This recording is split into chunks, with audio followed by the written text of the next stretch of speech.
No, that's a great point, Tim. And it would have been even better had we been live just now. Me and Tim just had like an 8-minute conversation.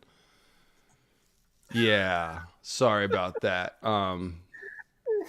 You can laugh at me, Tim. No, don't cover. Let it out. I'm still waking up this morning. Clearly, I was just checking on the view count, and I was like, "Oh, we're not live."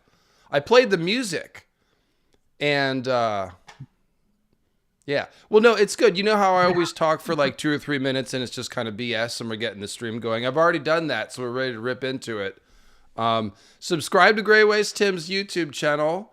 And also my YouTube. I'm sorry for making you guys wait. We were performing in the green room. We were in the green room, as you can see. It's very green. Okay. Anyways, Oh my god. I was making jokes. Y'all were like, Kendrick Lamar is gonna play at the halftime show, and I was like, no, guys, it's probably just gonna be my music, for our halftime show here. But now we're just skipping the music and getting right into it, Tim, because, you were just getting going, to be honest. But I was cooking and now we have to take it off the burner. we got to reheat it.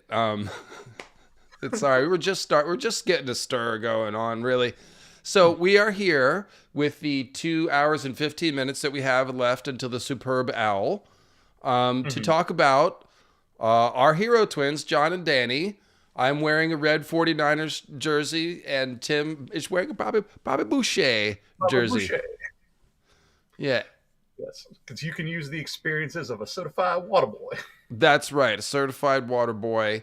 And the jokes aren't as funny when we try to retell them, are they? They're not. No, we just got to go straight into it because we got to make up for lost time now. That's it. Okay, so basically, I did a Jon and Dany Azor Ahai video already a few months back, so we're not going to rehash all of that stuff. One thing that Jon and Dany have in common is that they are both the prince that was promised, and they have extensive Azor Ahai and Morningstar symbolism, about an hour's worth each one. So check out those videos. Today, what we're going to do is talk about all the plot parallels, the story parallels, of which there are many. Apparently, there are many. There's pages of them. And there's Bible verses, and we're actually not going to do a lot of quote reading. This will mostly be story points because we know their stories so well. So we're going to move through this pretty fast, and I will look for you guys in the chat to add on and fill out whatever we're talking about. So with that being said, Tim, I originally was going to do the stream by myself, being a greedy bastard, and Tim messaged me and was like, well, if you aren't doing a stream about one of my favorite characters. And so he wanted to, and of course I said, Tim, anytime, buddy, anytime. So here he is. Yeah, because anytime that I get to talk about how Jon is a Jesus parallel, I want to be there. And that's exactly where this story, that's exactly where this is going. We'll be talking about Jon and Dany's role as messianic figures. Indeed, and also named after biblical prophets. And I've got a bunch of hat tips for people in the Discord who I solicited help trying to always get out of doing the work. You know me. No, I'm a hard-working YouTuber, but I do like to involve you guys. So I put it out to the Discord a few days ago. And a bunch of good suggestions. So I've got some hat tips coming. And let's get into it. So Jon and Dany are the lost scions of House Targaryen, of course. That's the first thing they have in common. And they are completely disconnected from their heritage. Jon doesn't even know who he is. Dany knows who she is, but she's on the wrong continent. Her and Viserys have no access to the Targaryen privilege or power. They're coasting on their reputation for a little bit, but even that starts to run thin, and they have to sell their mother's crown. And by the time we meet them, they are basically beggars with an asterisk. It's like, oh yeah, those are the last two Targaryens. Look at them, aren't they sad? But other than that, they are essentially beggars. So neither of them knew their biological parents. Rhaegar and Lyanna both dead, of course. Jon didn't know them. Aerys and Rhaella died in childbirth, as did Lyanna. That's the second bullet point. Both mothers died in childbirth. So yeah, your thoughts, Tim. George has set these characters up to have to start fresh. That's something George likes to do, kind of. He doesn't like to have you born on third base, does he? No, and what we were talking about was how it seems like there seems to be some complications among Targaryens in childbirth. I had mentioned Good Queen Allie is like our exception to the rule because she gave us a baker's dozen worth of kids. But after that, there seems to be a lot of complications. One of the driving forces for House of the Dragon is Viserys's inability to have an heir because of birth complications with his first wife. And I compare back to the Night People when we were talking Fever Dream. In Fever Dream, if you weren't around for that, one of the plot points is one of the reasons why the vampires, the Night People's numbers are so low, is because of birthing a baby vampire. It essentially eats its way out of the womb. And sometimes, especially with the lizard babies that we get among the Targaryens, we get sort of a similar aspect. It's not that visceral, but the birthing complication kind of, the way George describes it, it almost seems like that's what's happening at times. And so, nobody knows what born on third base is, Tim. It's a baseball reference. In baseball, you have to run around the diamond. It's first base, second base, third base, home plate, and then you score a point, which is called a run. So being born on third base means instead of having to go all the way around, you're starting on third base. So it's mostly an expression to refer to very rich people whose parents are wealthy. So they're born on third base, meaning they're already very close to success.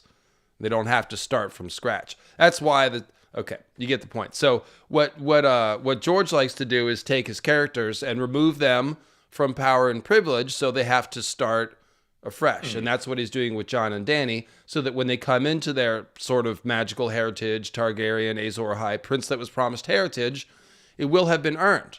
And that I talked about this a little bit in the Jon Azor Ahai video, but like Jon's already doing it, right? Like, what's Azor Ahai's job? It's to prepare Westeros to fight the others, and then to fight the others. Jon's already doing it. He's only just hearing about the prophecy and not really thinking about it applying to him.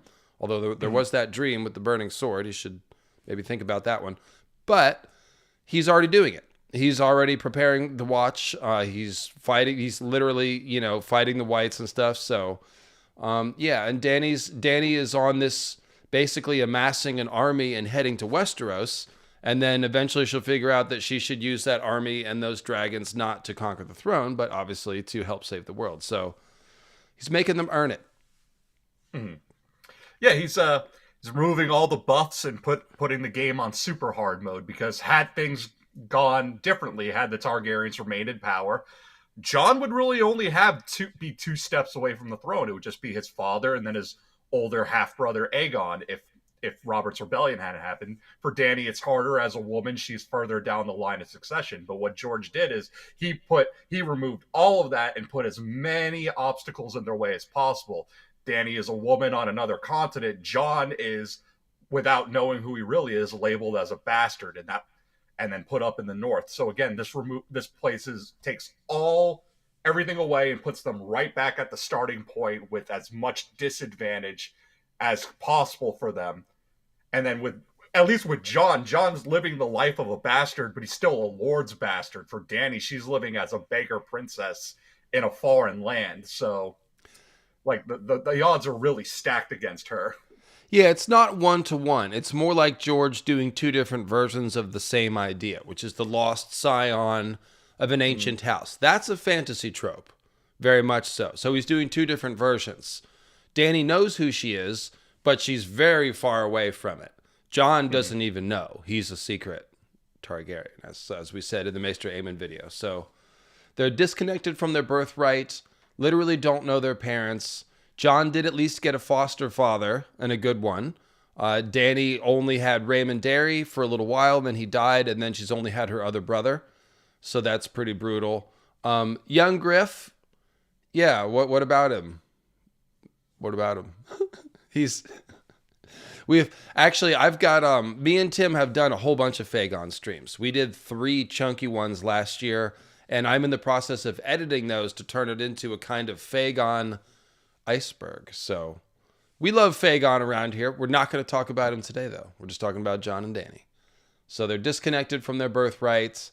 And now, if you see Fagon parallels to one of the things that we're talking about, you want to chime in the chat, absolutely. And I will look for you guys to add on to what we're talking about. So that is totally cool. But then, yeah, so they were both whisked away from Robert at birth, specifically. That was the threat. Ned took Jon to Winterfell to save him from Robert. William Darry smuggled Dany and Viserys to Braavos. And we see Robert still trying to send assassins after Dany in the first book. So, oops, just knocking things over here. My name is Fagon. I'm carrying black steel. There you go. That was a request. So then, yeah, well, Ned kind of tries to save them both, right? Doesn't he, Tim? Yeah, Ned's taking Jon to Winterfell after his birth at the Tower of Joy. He tries to delay the assassination, the hit that Robert puts out on her. The big schisms between Ned and Robert are based off of Robert's hatred for Targaryens. It is when the bodies of Rhaenys and Aegon, Rhaegar's other children, with what's the Elia. Elliot, with I can't believe, with so many names they make you remember. Sorry. But anyway, yeah, they make you swear. It's when their bodies are presented and Robert smiles, and it's that moment after the sack of King's Landing that really makes like Ned do a head turn on Robert and realize like, oh crud, my nephew is in danger. And it's that's the reaction that caused the first big schism. And then there's the second one, which is after this, is when Ned tries to resign as Hand of the King. It's Robert going after Targaryen, specifically Targaryen children, that really leads to like the faltering in their friendship. Yeah, great point. And it's you can't miss it in the story because of that. Because they draw so much attention to that, the rift between him and Ned. Mm-hmm. Thank you, Mr. Noble, 1997. Got a couple hats. Yeah, no, got it. You're on here. You're on here. Oh, I didn't say your name. I'm sorry. He's like, hey, I'm in your doc. Yes, you are. Thank you. I think you're on there again, too. Appreciate you. Noble 1990. Now, I can't remember what I said in the first start of the set. Did I say that I solicited help in the Discord? Was that the first one or the second? Anyway, thank you, Discord people who chimed in. We do have hat tips in the doc. If I said that already, then I'm sorry. Okay, all right. A good thing we didn't go like half an hour. I probably would have gotten a call from Maynard Plum, be like, "You gonna start? What do you mean? we're cooking." I love you, Tim. Thanks for bearing with me, buddy. All right. So they're both hanging out with Mormonts. This is one of the ones that people notice. It's the easy one to notice, right? Mm-hmm. Yeah, because we got Jon squiring for Lord Commander Jorah Mormont, and Dany, of course, is accompanied by Jorah Mormont. Big hairy bears. Hard to miss. Of course, Jon kind of got the good one there. Again, more of a mentor. Jorah definitely did teach Dany some stuff and look out for her in a way. It's a complicated mess, the whole thing. I found a passage where Jorah is he's the one where he's trying to tell Dany not to trust Dario. And he's like, Dany, I'm thrice your age. And I was like, hold on, can we just stop right there? You're thrice her age. It's like, You do know that. Okay, good. You do know. Just making sure. Anyway. Not getting lost on Jorah Mormont. But yes, they do both have Mormonts for a significant portion of the book. Jon was given the sword that was meant for Jorah. And Jorah was supposed to be executed by Ned's ice, by Jon's father's sword. So there's a little sword connection. And of course, I do think that eventually Jon will be getting another sword. And there's like a bunch that he could get. He could get Blackfire or Dawn or either Oathkeeper or Widow's Wail. Dawn is the one I'd put my money on. But then I do think he might give Longclaw to Jorah, as he did in the show. Do you think that could happen, Tim? Yeah, because if Jorah, it would be a way of Jon forgiving Jorah for his sins. And it's something we'll get into when we get later, when Jon talking about the wildlings, about when a man takes the black, you must forgive him of his sins. So Jon symbolically forgiving Jorah and then allowing him to take Longclaw back is like a a forgiveness of those sins, which then will then tie into how Jon is Jesus, which is the thing that we're here to talk about. It's the main thing. And so I think you're right. It would be an atonement. And also don't forget that Jor, Old Bear's dying words to Sam were to tell Jor that he wants him to take the black somehow, even though he's in Essos. So that's kind of one of those things where, like, surely Jorah will eventually end up back in Westeros with his gruesome demon tattoo. And he will be in, joining the watch to help fight the others, all hands, on deck. And I think he could get Longclaw back. I think that would be cool. It made a lot of sense in the show. So they both will be getting, Jon got advice from Tyrion in Game of Thrones. Dany obviously will be. She did on the show. That is obviously being set up in the books too. So yeah. The thing, though, is the key difference there is that Jon got advice from Tyrion when Tyrion was at his best, when he gave him the advice of, like, wear the title bastard, wear it like armor, make it so that it can never hurt you. Just like when he says all dwarves are bastards in their father's eyes. However, when Dany meets Tyrion, she's going to be getting advice from Tyrion at his absolute worst. So we're going to see when we finally get T-Wow, there should be a big compare and contrast to what Tyrion is saying to her versus what he said to Jon upon their meeting. Yeah, and I talked about this in my Who is the Real Dany. Alt-Shift X talked about it in his Who is the Real Tyrion. It's going to be just the reverse in the books as the show, where Tyrion is going to be the one bent on revenge, hostile to the populace of King's Landing, potentially urging Dany to do more violent things, the devil on Dany's shoulder, while Dany's going to be the one to be more concerned with the civilians. And they did this weird reversal where all of a sudden Tyrion is the peacemaker pleading for, no, don't do anything mean, don't do anything bad, blah, blah. It's like, of course, if you remember, the last time we saw Book Tyrion on the show was at the trial in King's Landing, where he's swearing vengeance and death upon the populace as they condemn him to die. So that's the Tyrion that we're going to get back in King's Landing. So check out Who's the Real Dany if you want more of that. But yes, well said, Tim. That will be just the reverse. So yeah, gifts. This is a weird one that we noticed, isn't it? Yeah, Dany, after taking Meereen, is given a number of gifts, and that is to be expected for her position, who she is, and what she's doing. But with Jon, he is given tribute by the wildlings as they cross over.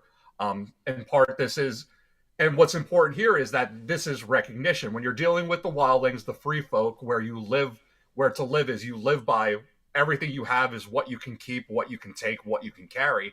For them to willingly give something up is a recognition of you being in some kind of higher role. And I think the setup is supposed to symbolize Jon as a potential king beyond the wall figure, someone who is chosen by the wildlings to lead them and to represent them, rather than someone who is taking this position because of who their father was. Indeed. And the wildlings have seen Mance sort of tutor Jon, almost like, the same way the old bear was. We saw the one with the tribute is the one where Tormund, he's the one who we personally see the gifts. Like, some of them are named. He gets a broken sword and drinking horn and this and that and this and that. But Tormund, of course, pulls off his arm torques and gives them to Jon. Of course, he's keeping the third one around his member, which is much bigger than the puny ones on his arms, he says. But and that's a tie to there's hornblower symbolism with that. But the point is, it's just what you said, Tim. It's very important. Wildlings, they don't have currency. They barter. So these are their most valuable things they're giving up to Jon as they come through for the watch, if you will. So yeah, it's important. And Jon is given significant gifts apart from that too. He's given Longclaw, like we just mentioned, Valyrian steel sword. There's only 200 some in Westeros or whatever. And then the Horn of Winter is kind of given to him. It seems like either Cold Hands or maybe Benjen hid it, but it does seem that was recently buried, the horn in the Dragonglass cache, and Ghost went and found it. So in a way, that's kind of left for Jon. And then Jon, in turn, gave out the weapons to other people. Dany was given her silver, the dragon's eggs, and a whole host of weird stuff, like the corpse of a wizard with dried leaves on it, and the crown with the 3 dragons. She's gifted Missandei. Well, she kind of bargained for Missandei. That was like in the deal with Kraznys. And it's also weird to talk about people as gifts. So, but technically, yes. These, I'm not sure. This is one where I'll ask the chat. Like, what do you think the meaning of this is? Tim, you said something about it as being like a recognition of their exalted status. I feel like there's some sort of fairy or fae kind of connotation to the gift giving, but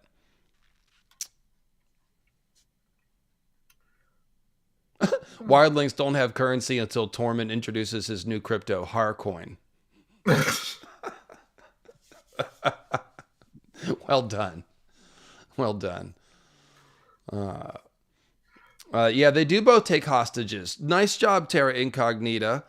We didn't have that on here, but you're right. Jon takes hostages from the wildlings, and Dany takes the hostages from the masters of the various pyramids in Meereen.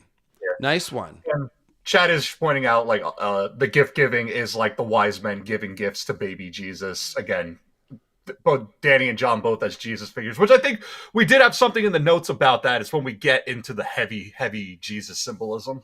Yeah, a couple people. Vesper said that, and Tracy. So nice job, chat. If there's anyone else I missed.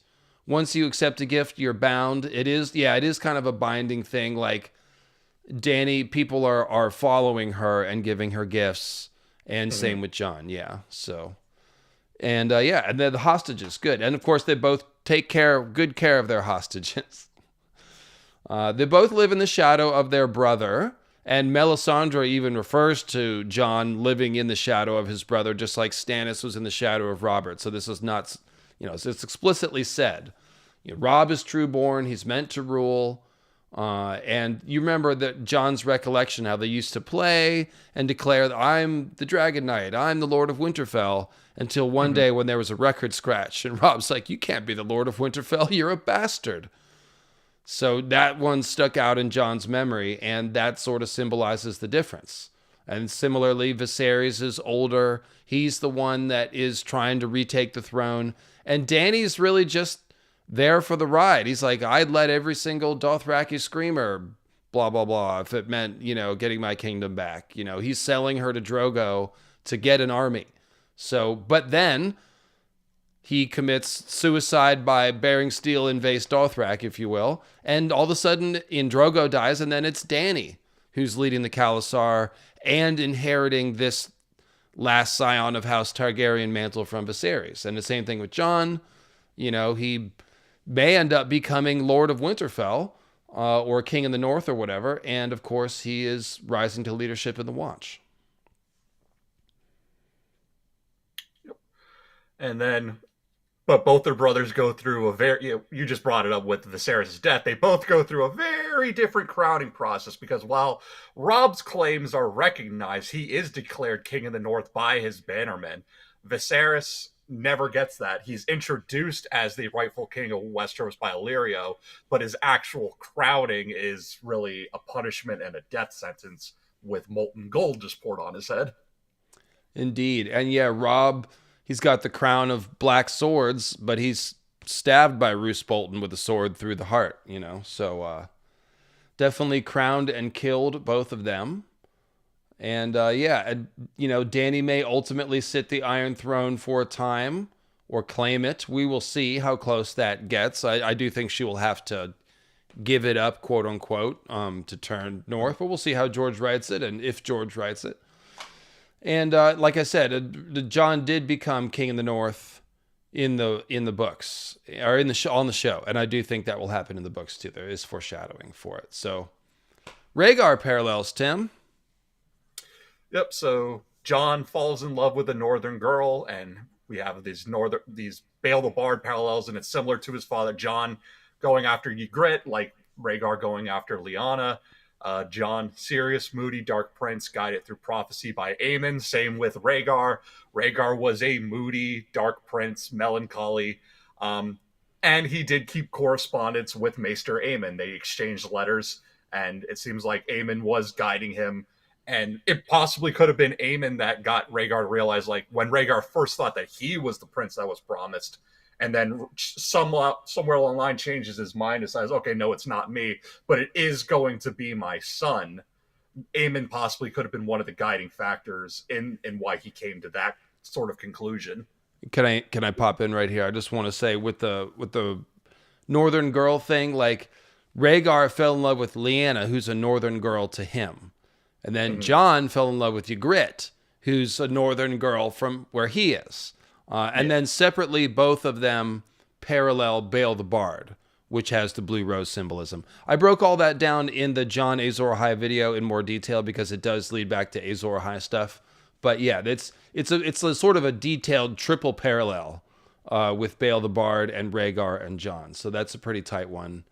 And then yeah, they're both moody dark princes. They both literally dress in black. Rhaegar and Jon, same outfit, same vibe. Okay. And then we remember the Battle of Astapor. Dany thinking about Rhaegar, having a dream about Rhaegar, having her own, like she was riding on dragons and fighting the Battle of the Trident the night before. And when right before she confronts the slave masters, now it's time to cross the Trident. So she's thinking about Rhaegar the whole time. And then before that, of course, she saw herself as Rhaegar in the dream, the dragon dream, didn't she? Yeah, she sees herself as Rhaegar at the Battle of the Trident, just as Jon views himself armored in black ice while his blade burns red. They both have these sort of apocalyptic battle dreams, which is setting up for what's going to happen in the Winds of Winter. Yeah, and they're two half of the Azor Ahai mission. So they're both wearing black, because remember, Dany sees Rhaegar on the horse, opens the visor, and she sees her own face.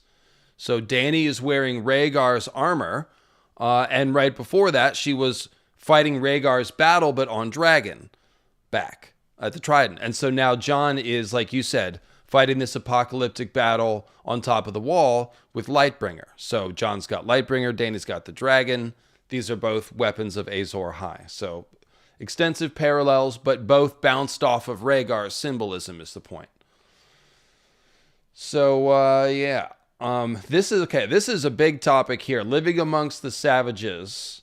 And this is, savages with air quotes. You guys know, you guys hear the air quotes, obviously.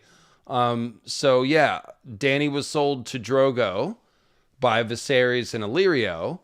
And obviously, Dany lives amongst the Dothraki, Jon lives amongst the wildlings. That's a comparison. Jon is sort of sold too. I was thinking, to Corran. He's deceptively sold. It's sold as in like they did a ruse to sell the idea that Jon was going to go over to them. But Corran is basically giving his life just to embed Jon with the wildlings as a double agent. So yeah, they are both kind of sold in a way, but they are living amongst these foreign peoples. They both do really well. They both overcome prejudice. Like where Viserys is like, oh, stinky Dothraki, blah, blah, blah, blah. Dany's like, cool, leather vest. Let me learn how to ride. Let me adapt to their way. And she even tells Viserys, like, you ought to have more respect. Jon, the same thing. He sees through the prejudice living amongst the wildlings, doesn't he? Yeah. For Dany, it's living among the Marinese where it's really going to have to start butting heads. But at least among the Dothraki, she's able to adapt in a much better way. And then, yeah, we do see Jon adapting to the wildlings. And when he does come back, that's why it leads to such suspicion surrounding him when he comes back, where we have people, some of his Night's Watch brothers being like, oh, you've changed. You're one of them now. And one of the things I noted is that I believe that George is setting up these Jon and Dany stories as a means of also giving us some, for when he returns to Dunk and Egg and the problems that Egg will go through. He is seen as half a peasant because of his travels with Dunk, and this is going to be the setup for this as to why there's going to be such backlash to these sort of reformist rulers and the time that they've spent with these otherized people groups. And the really important thing is that they both win the loyalty of these people. Jon wins the loyalty of the wildlings, and we see that in the Shield Hall when he's like, I'm going to go to Winterfell and kick Ramsay's ass by myself unless anyone wants to come. The wildlings are like, yeah. So like, yeah, they respect Jon. He's earned their respect. The same thing with the Dothraki. Obviously, the ones that follow her respect her, but she's about to win back over the entire Khalasar, and she's going to be able to do that because they already kind of know who she is a little bit and what she's about. And they're about to find out a whole lot more. And Tim, I will just say that you have to remember your cat is pitch black, and the people on the chat are confused. They were not sure whether you were playing a cool air guitar solo while you were talking or if you were doing air saxophone. But when the cat's eyes are not turned towards the camera, it's just black. It's pitch. Yeah, no, there's a cat. Yep. And once they said it, I locked into the illusion, and you were playing. Like the guitar was at a weird angle, but you were basically, you were shredding. Yep. Except for your white tip, Damon. That's like your most defining feature besides your eyes. Shredding the void. All right.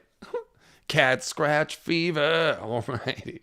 So I can't deny Damon his pets. He comes and goes. He's the mascot of my channel. And Jon is heading towards becoming the leader of the wildlings. Like I said, he was trying to take command of them to lead them to Winterfell. That got interrupted. But yeah, it's, he's the one that let them through the wall, and he's essentially responsible for them. Dany, the same thing. She is going to take over the Dothraki, heavily foreshadowed. And she's probably even going to lead the crones out of Vaes Dothrak. So she's really going to bring the Dothraki together like they never have been. But we've got more to say about upending tradition to come, so don't worry. Don't worry. Wandering in the Waste. So this is a noble 1997 one. This is a really good one. What did you think of this, Tim? Yeah, because it was one of those ones, like, it didn't dawn on me until you or I guess in this case, Noble 97 pointed it out. Sometimes it takes, like, that's why it's great to have chat, because people can touch in with things that that was like, oh yeah, you're right. I didn't think about that. Now let me go back to this and look at this in a new light and maybe reread this section with this new peripheral vision that I have on it. But yeah, you're right. She wanders through the Red Waste. Jon, first, it doesn't seem so much as a waste with the haunted forest, because it's not like just this vast desert. Like, at least in the haunted forest, it still feels like there's things around you. But it's dead. It's a dead wood. Like Dywin said, I ain't seen no deader wood than this, and there's very little game. So it's pretty wasty. Yeah, go ahead. It's still vacant. It still gives you the idea of wandering through the void, which is supposed to be more the symbolic aspect. And of course, what we talked about when we were talking Fever Dream and vampires, the forest. The forest illustrates the end of the earth and the unknown. I just realized I was trying to waste-splain to Grey Waste Tim. Forgive me, Tim. You are the waste expert. Go ahead. But yeah, along the way, Dany finds the dragon skeleton. Jon finds a white weirwood tree with bones in its mouth. We think this may allude to some old world traditions that some of the wildlings at least are still adhering to, these sacrifices to the old gods, particularly if it is human sacrifice. Potentially those bones in the weirwood tree's mouth are human, possibly a baby or something that was sacrificed. Definitely gives you vibes as to what exactly Craster is up to with his sons. Yeah, at the point in the story where these come is both in Clash of Kings. The parallel I saw is that these are both like ominous but like mysterious clues about the nature of their ancient magical house. Like Dany sees this skeleton, and it makes you wonder, like, were there other dragons? Where was that? Like, what is Dany's destiny with these dragons? Will her dragons die in the desert somewhere, or will she reinstall the Targaryen dynasty? Is the Targaryen dynasty dead, like this dragon skeleton?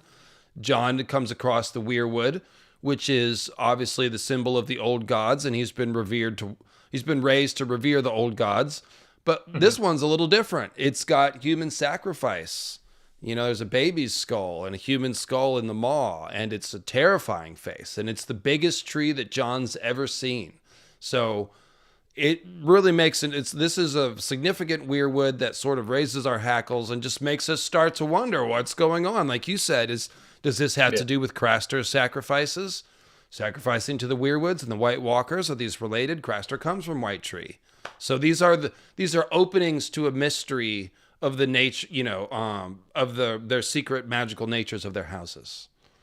And So then good same job. too when Jon sees the Horn of Winter, at least what Mance and Tormund claim to be the Horn of Winter, being burned by Melisandre, and then Tormund's like, "Nah, it's just the horn of an aurochs." But then Jon's like, "Well, if that's a horn of an aurochs, that would be the biggest aurochs I've ever seen." So then when we compare that to Dragonbinder, when we meet Euron in A Feast for Crows, then we go back to the Horn of Winter and we start to think like, wait, was that potentially a second dragon horn?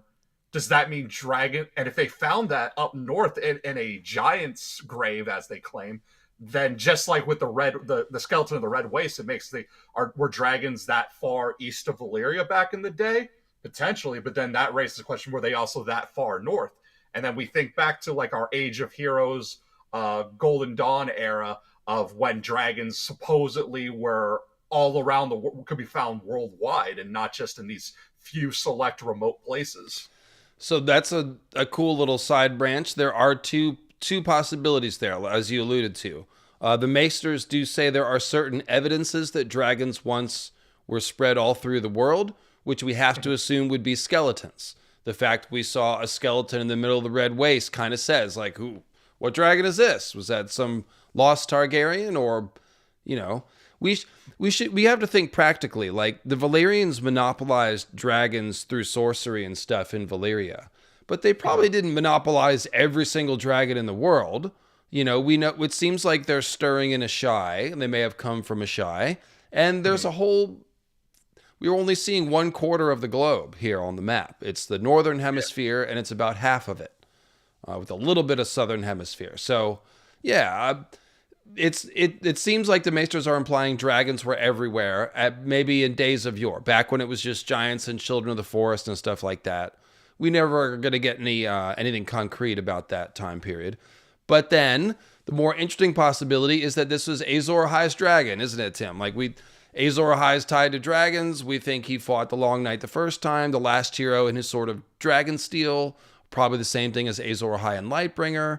So if that, there's a strong possibility that somebody brought dragons to fight the others in Westeros the first time. And if that's so, they may have left their dragon behind, the skeleton somewhere, and that would have been in the north potentially. That makes sense. So yeah, I do think there's a good chance that horn that Mance dug up is in fact a dragon horn. Why else would Jon look at it and be like, that's the biggest aurochs that I ever saw then, because they don't get that big. Yeah, exactly. Because if dragons do originate in the shadow, then it would make sense that before coming to Valyria, that there would have been dragons in the areas in between, and same would hold true for dragons coming to Westeros, that they'd be in the areas in between the shadow and the north, and however our more ancient mariners got here, that there would be dragons in the process, and then some falling by the wayside in the years in between. Yeah, now I am going to do some dragon horn videos. We'll have to see how many.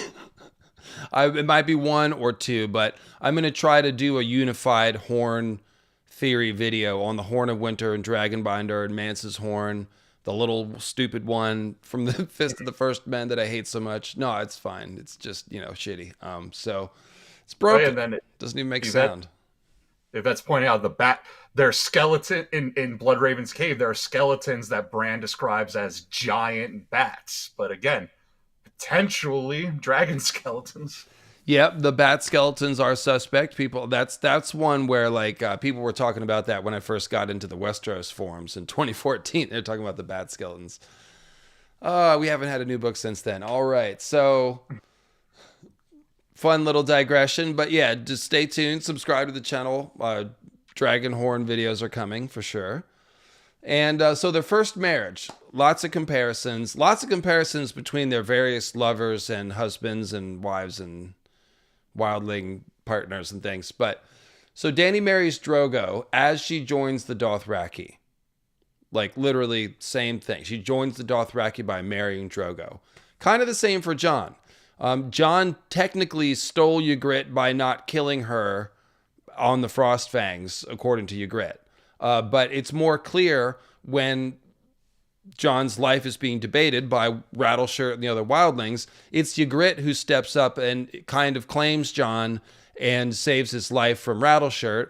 And then in order for Jon to sort of stay safe amongst the wildlings and keep up his ruse, because again, he's a double agent, he then has to go ahead with that and, sleep with Ygritte. And then he ends up falling in love with her, and it's all complicated and stuff. But the point is that he essentially does marry Ygritte or partner with Ygritte in order to be taken into the wildlings. So it's a pretty good parallel to Drogo, even though it's slightly different.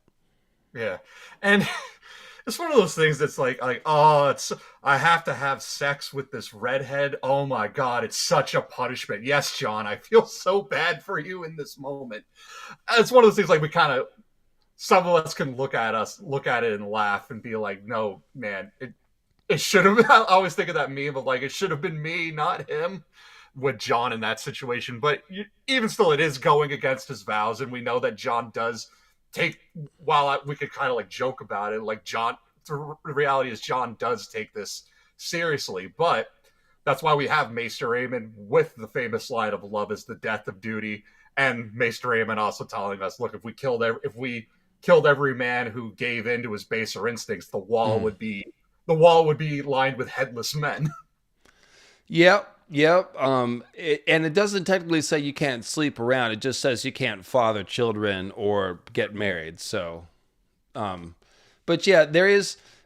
First of all, shout out to Mary Morgana's mom. First stream, we love details around here. And it also a fair point to raise that both of these marriages are a little sketchy consent-wise. Obviously, Dany and Drogo is very sketchy. Dany's 13 and she's sold. So that's completely sketchy, obviously. And then with Jon and Ygritte, I'm not one to really... some people are like, Ygritte assaulted Jon. And I don't really see that, because this starts with Jon being a double agent and trying to deceive everyone. And Corran tells him, do whatever you have to do, lie, do whatever. And this is part of what he's doing. So Ygritte is older. Jon is like 15 and Ygritte is 19. So age of consent, Tim. But Ygritte is sort of forcing, she's trying to like reform herself a husband is how I read it. She's like, no, you got something good in you, but you need to know stuff, Jon. You need to listen to me. And she knows that he has divided loyalties, and she's kind of trying to win him over. Anyway, we could talk about that all day, but it's definitely both Jon and Dany are young, and they are getting married not necessarily because they just fell in love. Like, they're very much being hemmed into these positions, if you want to say. So it's Ygritte's version of I can fix him. Yeah. Yeah. So, I mean, you got to do what you can. I mean, your other choices are like steer and, harm a dog's head. I don't know. I'm sure there's some people that bathe occasionally up there, but Jon's very pretty. So, Dany sees Drogo die. In fact, she euthanizes him. Jon sees Ygritte die. Now, that literally, like, they share the dying moments, right? Now, like I said, Dany euthanizes Drogo. Jon doesn't kill Ygritte, but he feels as though he did. It's not his arrow that took her, but it's one of his brothers. They're obviously on opposite sides of the Battle of Castle Black. And in his dream, he does kill Ygritte with Longclaw because he feels guilty. So, pretty strong parallels there, too. Let's see. Sticking up for the oppressed. So, Jon sticks up for Sam against Alistair Thorne. Dany sticks up for Lazarine against Drogo's Blood Riders. So we see that while Jon and Dany adapt to their new situations, there still are going to be moments where things crop up that they have to be like, no, this is wrong. We have to go against this. And yes, Jon, especially Dany, after the Lazarine are sacked and Drogo's Blood Riders are going to have their way. And Dany's like, no, I've claimed them as handmaidens. And then Drogo has to be like, well, you've claimed them all. And like, yes, then they can. And then when it becomes like that first huge culture clash where Drogo has to say like, no, they're entitled to this. This is our way of life. And then Dany's like, well, then let them take them as wives and be, gentle and loving with them and not just R word. And it's like this is like where we start to see like the reforming aspect in Dany, where she's trying to utilize that among the Dothraki. And again, what the big thing though is the pushback against that, because first she has to convince Drogo of this, and then Drogo has to be the one to be like, okay, fine, but then of course you'll always have other people who are like tied to the old way, then say like, no, that's not how we do things. I don't care that you said it because I know you're only doing it. And that's when you start to see like when Drogo, people get in their eyes like, oh, Drogo's whipped. And that's what ends up leading to Drogo's situation.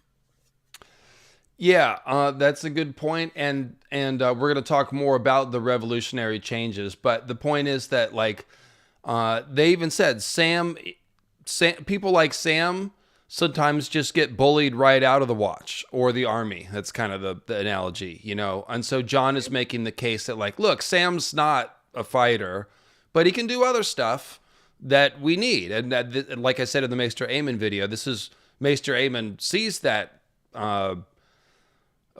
Sees Jon's vision there, and it stands out to him, and that's why they start training Jon for leadership. So both of them are not afraid to stand up to customs, and specifically to stand up against pretty intimidating people who are above them. You know, Dany stands up to Drogo and the Blood Riders, and Jon is standing up to Alliser Thorne, who's very intimidating in book 1. That's Jon's, master at arms. He can make Jon's life hell if he wants. The chat piped up with a good parallel up here. I just want to give credit to the right people. Music Box and who else said it? The Kissed by Fire thing. Music Box and before that it was Charlie Vogel. Yeah. So Ygritte is kissed by fire, and then eventually her body is actually burned. And Drogo, of course, is kissed by fire in that he is burned on the pyre. And the kissing is part of the Dothraki. The sun and the moon kissed each other. Dany's the moon going into the pyre, all that stuff. So there's the kissed by fire thing.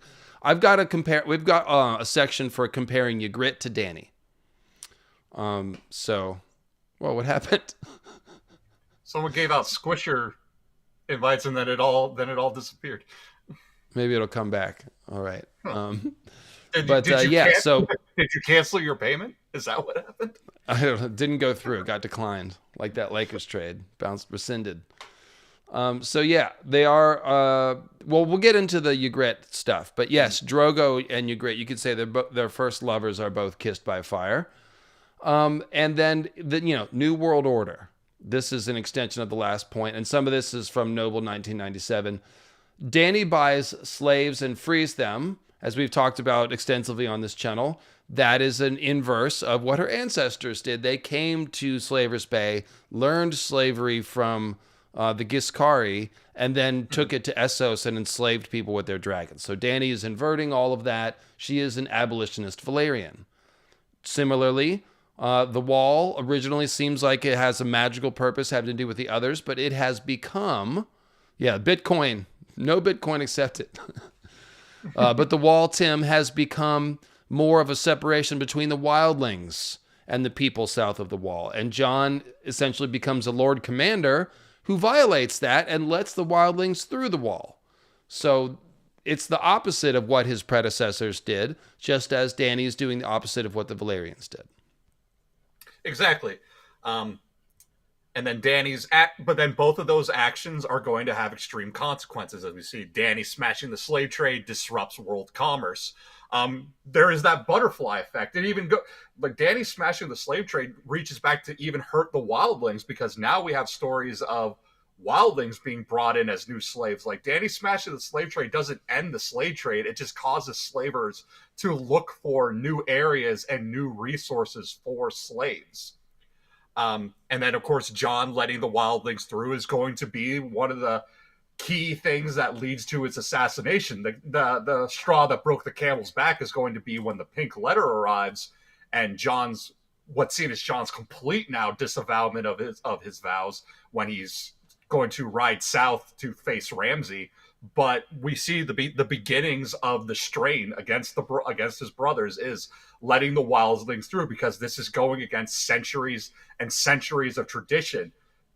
in the time that the White Walkers have been dormant, this has been the Wall's basic primary purpose, is keeping wildlings out, and now you're messing with the natural order. There's always going to be consequences for that. Yeah, and this is one of the reasons why George's story has expanded and taken so long, and we pointed this out with Fever Dream. He does not like to give you an easy resolution. That's not how life is. And he likes to show you characters that do the right thing, and then he shows you, but doing the right thing doesn't just solve everything. It's a starting point for solving things. And you're going to meet resistance, and you're going to have to overcome that. And you might die, and someone else might have to pick up your torch. If you look at the civil rights movement and other movements, that's what happens. The people who start the movement don't necessarily see the end of it. That's the whole thing about a movement, is that they have to be based around a purpose that is higher than a single individual's life and single individual's needs. So that is what Dany and Jon are doing. We don't know if Jon will be around to finish integrating the wildlings to Westeros, but he has started the process. We don't know how it's going to go with stomping out slavery in the rest of the world, but Dany has made a start. She has shown people that it's possible. She has taken the Unsullied away from the slave masters and turned them into an anti-slavery fighting force. So it's just George being realistic. He's just, like I said, he's saying, hey, yeah, that's only the beginning when you stand up against evil. It's a long struggle. And he admires the people who make that struggle, but yeah, there's no easy victories. So, and there's always the chance, again, for another Dunk and Egg connection, there's always the chance that your successor, if you die before completion, that your successor may completely undo everything and take everyone back to square one. It seems that's what happened with Egg. After Summerhall, all of his reforms were undone, possibly through his son, definitely by his grandson, by the time that Tywin becomes handed the king under Aerys. So only 2 generations after Egg, everything is completely undone. Tywin completely gets rid of all of Egg's reforms. And that this is not a Chiefs jersey. It is a Niners jersey. This is in honor of Willis Tyrell of Highgarden. Pat Willis Tyrell. That's the reference. Yeah. I don't think, look, guys, I think the football gods have been pushed a little too far. I don't think the Chiefs are going to three-peat purely because of all the bad calls and all the media stuff. I just don't think so. They're not going to be the first team to do it. There's no football analysis behind that. That's my word, though. So let's see. Jon has to forgive, and this was a good point that you made. He has to forgive some pretty awful people. Harma Dogshead and the Weeper and other wildlings that have killed Night's Watch Rangers. And Tormund even says, yeah, these last warriors, these have all killed Night's Watchmen. And Jon's like, no, we got to forgive him. And he's making that argument to Bowen Marsh and stuff. Dany, same thing. When she takes over Meereen after the sack, she has to issue certain pardons. She has to adjudicate all these things where both people are in the wrong and say, okay, well, we got to start fresh now. And so, yeah, they both are in that situation of having to legislate grievances and issue pardons and try to integrate some pretty rough people. Yeah, and it's for our Jesus Harma's parallel, dead. Sorry, Harma's dead. Yeah, what people like that, though? Go ahead. Well, I was thinking of that line of give to Caesar what is Caesar's. And it's basically what it means is look, the past is the past. What we need to focus on is the future, is our future going forward and how we can do good now. But we can't do that if we're constantly going to be bringing up the plights of the past. That's why Jon says to them, when man takes the black, his sins are forgiven. We have to give the same sort of respect to the wildlings. We have to treat it as that. They're with us now, they're helping us now, so we have to forgive them of the sins that they committed against us, and in turn they must also forgive and forget for what we've done to them. Dany does the same thing. She pardons any slave who killed a master, but then she also has to pardon masters who took advantage of slaves. She has a line where if she were to get, just like how Maester Aemon has said, if we behead every man who went to Molestown, we'd be armed with headless men. Dany realizes, if I geld every man who forced himself on a bed slave, I'd have a city full of eunuchs. It's you have to be able to look the it's sad to say, like, you don't want to have to look the other way, for especially for crimes as grievous as that, but sometimes going forward means having to put those things to bed. She talks about trying to make her people less bad. She's like, I can't make them good, but I Mm-hmm. want to try to make them less bad. And so it's just like steps in the right direction. And George, the thing about it is George is talking about reconciliation all through this book.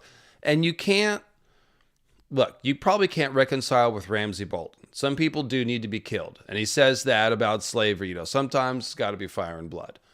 Mm-hmm. But apart from that, you can't reconcile with people you already get along with. Yeah. Reconciliation is needed between people that hate each other, even people that think each other are monsters and inhuman killers. Attempted to make political allusions here. It's a story as old as time. Two groups that hate each other. Either you try to kill each other until everyone's dead, or you have to try to set aside grievances and build a new future. Like, that's just the only two choices, really. So it's the same Yeah. thing here that both Jon and Dany are dealing with. And that's why their stories are so powerful. Like, Mm-hmm. it's incredibly. It evocative of feelings. It's controversial. It's not an easy answer. And any parallels that you draw to real world situations are complicated as well. And Yeah. so it's very compelling stuff to write about. Yeah, it's like when we think of George, because we talked about how George was a conscientious objector during the Vietnam War, but that's not to say that George is entirely anti-war, because he has said, like, a war like World War II he would have participated in. And that comes down to, like, yeah, because you need to be able to draw the line and see that there are major differences between someone like Adolf Hitler versus Ho Chi Minh. And that's the thing, like, and that's why George creates these distinctions. Like, there's a big difference between someone like Ramsay Bolton versus someone like the Weeper. Ramsay's not someone who can be reckoned with. He's not someone who can be compromised with. You're not going to get anything out of him. Whereas with the Weeper, that's going to be he's going to be one of Jon's living headaches among the wildlings, but he's still someone that Jon could at least sit down and talk to. Yeah, I think that's well said. The Weeper is essentially riding really hard for the wildlings. The Watcher are his enemies, so he treats them cruelly, you know. Then we've got another parallel with this is that both are specifically trying to deal with trying to feed starving people from a wasteland, more or less. So Slaver's Bay is a wasteland. It's basically a desert, and the only people that live well there are the very wealthy. Everyone else is, and then after the plagues hit and the sack of the first two cities, she's got this huge following of starving people, and they get hit with plague and stuff. People are starving in the city once the siege hits. Jon, the same thing. They're short of food there. The wildlings are, they're from a place where there's not a lot of food. And Yeah. part of the reason why a lot of them are agreeing to come through the wall is so they will get fed. Yeah, this very, very close parallel there. And then both of them are kind of progressive and they don't believe in shaming sex workers. As we know, Jon is the one trying to, how would you say that his relationship with Satin? He is the one who points out Satin's qualities. He's the one who tells other people to treat him well. And Jon relies on Satin because he is intelligent and quick. And the same thing with Dany. She one of her best, the way she treat like her handmaidens are given to her as slaves, kind of. She never treats them that way. She treats them as friends, essentially. And Dorea she was a trained Lycene sex worker, and we never see obviously Dany shame her at all. In fact, she asks her for advice, which is smart. So it's just kind of a cool thing. Um, they see through prejudice. They see people for who they are, I think is the way to say it. Yeah. And like you said, with because there are moments where Dany even starts to think, like, okay, fixing the problems in Slaver's Bay means having to find an alternative to slavery. And then she realizes, like, there really isn't they don't have much to offer besides that. And we've talked about like how reconciliation is one of our main themes, atonement is one of our main themes. Part of that is like, especially groups coming together, is integration or reintegration. Talking about George's real life lived experience, I think like the fall of the Berlin Wall is like a great example of that, of something that George can place in his lifetime. Some of us can also place in our own lifetime, of when an event like that happens and you have to bring people in back that have been separated for decades, if not centuries, and so on and so forth. How do you reintegrate? And it's how do you fix the problems? It becomes like a major thing, and it takes a lot of work. It's something that's going to take more than one lifetime. Like we're still dealing with the fallout from things that happened 200-300 years ago. So something that only happened 20-30 years ago, of course, is still going to be like plaguing us at right now. And what we're seeing with Dan and Johnny is them just taking the very first steps of a very monumental process. No, Tim, we had a cultural revolution in the 60s and everyone accepted it, and we're not still fighting over any of it. So they are continuing with the same sort of point. They are both met with an assassination attempt for their efforts. So this is direct response for their political reforms. Obviously, Jon also broke his vows to try to take the wildlings to Winterfell. That was part of it too. But this thing, that was the last straw. This had already been brewed. It was the fact that he let the wildlings through that really initiated this whole thing. And of course, Dany is the poisoned locust that Strong Belwas wolfs down and then hurls up. Were meant for Dany. She didn't eat them. But that was almost certainly an assassination attempt meant for Dany. So then what happens, of course, Dany is saved by Drogon.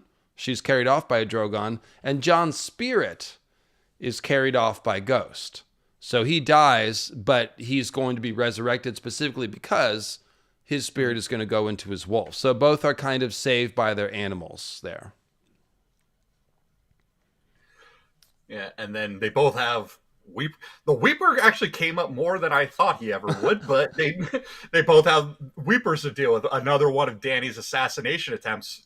This one at behest of the Warlocks after the incident at the House of the Undying comes from the sorrowful men, the men who say "I'm sorry" before they kill you. And then again, Jon has the Weeper. I call him Jon's living headache. Yeah. And then, as you said, like then they both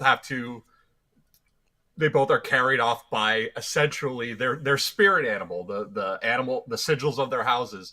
We think that Ghost is probably going to serve as a temporary soul jar for Jon after he is killed. And Dany, of course, is carried off by Drogon and is left now out in the Dothraki Sea. Yeah, it'll be his sister soul jar moment. Ba-doom-tsh. Oh, you're not old enough, Tim. That's a Clinton era reference. All right, first Clinton. Anyway, Under Siege, great movie featuring Steven Seagal and that really hot woman that jumps out of the birthday cake. That's all I remember from that movie. But there you go. Tiffany got it. She got it. She got it. All right. I think Maynard Plum got it too. So yeah, Under Siege, great movie. Steven Seagal, quality actor. All his movies. Basically top shelf stuff at the video store. Oh, wait, no. That's where you lost me when you first came up with this, when you said Steven Seagal in great movie. And I was like, I don't think I've ever heard those words in the same sentence.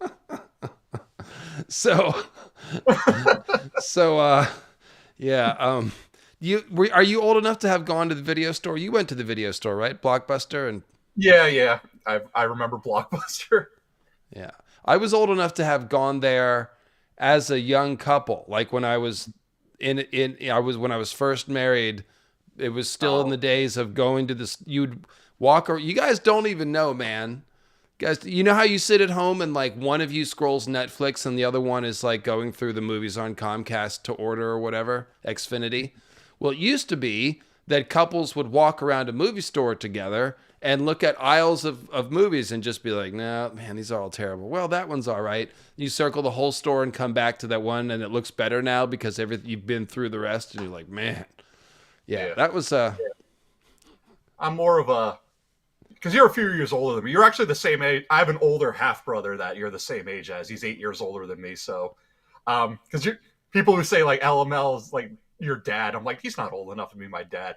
But I'm more of like the, you got an A on your spelling test. We're gonna go to Pizza Hut and get Blockbuster type thing this Friday. Yeah, no, I'm fully a wizard. I've had to take up fake names and reinvent myself several times, just like the vampires. I've lived many lives, so that's. Like Nicolas Cage. I was once married. Yes, that's true. For many years too. And yes, you had to go to the store. I liked it better, just for the record. Anyways, bringing it back. Bringing it back. They are both under siege. Jon is under siege at the wall by Mance and the Wildling forces in the third book. First, they attack Castle Black, and then they're attacking the wall, so he gets attacked by both sides. So they are both sort of weathering the siege and leading it. And Dany is still under siege. No, we're not updating our software right now. At the end of Dance with Dragons, of course. Now, she has buggered off on her dragon, but her army is still under siege, and she will be coming back. So, pretty good comparison there. And then you pointed out the declarations of war parallel. Yeah. So the declarations of war come from the Pink Letter, which supposedly sent by Ramsay, but more than likely sent by Mance, and the Bloody Glove. The last time we see Zoros on Daxos, and this also goes into hand in hand with Dany being tempted when we get into more Jesus parallels. Zoros on Daxos offers Dany ships to go home, and when Dany refuses them, that's when he leaves behind a Bloody Glove, which is the Carthine's way of declaring war. Steven Seagal's daughter was in movies in the 90s. That's how old I am. That's how old my references are. No, you remember in Fever Dream, it's a major plot point that the guy drops that he was hanging out with Lord Byron. Lord Byron. He's like, wait a minute. That would make you 100 years old or something. Like, that's what happens to me. I say things all the time like, yeah, back at Blockbuster Video. And people are like, are you a vampire? Like, yeah, all the time. So, anyways, moving right along. Receiving heads. We talked about receiving gifts and taking hostages. Well, they both get heads delivered to them in intimidating fashion. Jon receives the 3 heads of the Rangers mounted on spears by the Weeper again. And that was, no, I'm not 48. Jesus Christ. Oh. No, I don't color my hair. Look, I got grays on the side. See? Get some grays. I'm not coloring. No faking. So let's see what we're talking about. Me. No. The 3 heads of the Rangers. It was Garth Greyfeather, Harry Hal, and oh, don't ask me. I have no clue. Yeah, anyways, Blackjack Bulwer. That's who it was. So their heads are mounted on the ash spears like totems. And then Dany gets the pickled heads of the envoys that she sent to Mataris. Yeah, and then we'll have a section later on taking heads and receiving heads. But it's weird that it happens to them both. And of course, Mantaris is famous for that. That's like the circus sideshow area of Valyria, the 2-headed people and all that. People are doing weird math in the chat. I'm 44. I'll be 45 in March. So, and that would make you how old, Tim? 36? I'm 36. Okay. 36. Alrighty. So can they be like Dad? Hat tip Dany Potato. This is a good one. So these are quotes here. Jon, he raced Longclaw over his head, both hands tight around the grip. One cut with all my weight behind it. He could give her a quick, clean death, at least. He was his father's son, wasn't he? Wasn't he? Do it, she urged him after a moment. Bastard, do it. I can't stay brave forever. And then, parallel quote from Dany. Why ask for truth, Sir Barristan said softly, if you close your ears to it? I told you before that I used a false name so the Lannisters would not know that I joined you. That was less than half of it, your grace. The truth is, I wanted to watch you for a time before pledging you my sword, to make certain that you were not my father's daughter. If she was not her father's daughter, who was she? So the parallel line there, questioning whether or not, they're like their parent. Jon's thinking about Ned, and Dany is thinking about Aerys, obviously. So yeah, what did you have to say about this? Yeah, because it's whole for Jon especially. We'll see it later when he does kill Janos Slynt. Is holding on to these aspects like he was raised alongside Robb and Bran, and when we're introduced, I mean, we go back to our first chapter of the story after the prologue. We're introduced to the Stark families through an execution, through a man executing a guy in front of his children, and then having to explain to them why they had to be there and why he had to be the one to do it, to dole out justice. And then this becomes Jon's first moment of like, can I hold up to these ideals? Like, can I go through with what my father had done? And for Jon, he hesitates. One, because it's a woman, which is a different situation. I'm not sure if there's ever been a moment where Ned Stark has had to dole out capital punishment to a woman. Maybe not. That's an unknown, but still, it's also his first time. It's like when the time comes, the point is like when it actually becomes your time to do it, and you are the one holding the sword who has to dole out the judgment. Can you follow through? Can you do it? Can you hold up to what you promised your dad that you would do? Well, if you remember what Ned said was like, you have to swing the sword because if you look into someone's eyes and can't kill them, then maybe they didn't deserve to die. And that's exactly what Jon does. He's like, the only reason that I want to kill you is because you're a wildling and I'm a Night's Watchman. But yeah, like, it's like if that's your only, and it's not really, you're a wildling. That's not really a crime. You can't help where. no, and where you're generally born. speaking, killing a prisoner of war is a war crime in modern understanding, and it's usually treated that way. They're saying basically we got to kill her because she's a lookout and we need to be unannounced, and if we try to take her with her, she'll blow our cover. But Jon feels the dishonor of it and just can't do it. So yeah, basically what this is the puppet strings thing. You know, the Tyrion quote about everyone dances on the puppet strings of those who came before.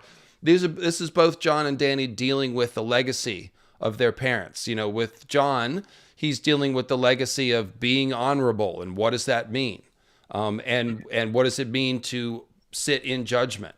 With Dany, she's trying to figure out slowly over time, like, what is this Targaryen family that I belong to? What is this throne that I've been denied? She only has stories from Viserys, and she's learning about Rhaegar and Aerys gradually over time. So similar moments for both of them, and similar turn of language. Am I my father's son, father's daughter?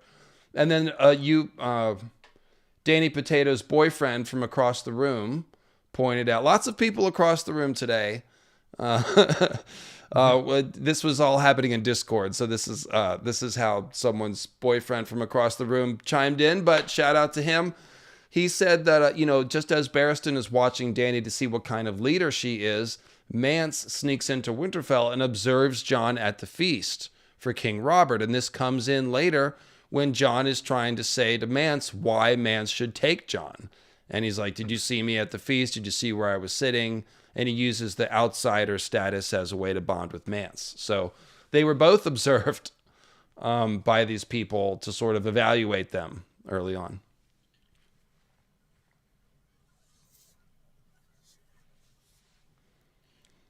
So there you go. Dragons and direwolves. This is obviously a big parallel.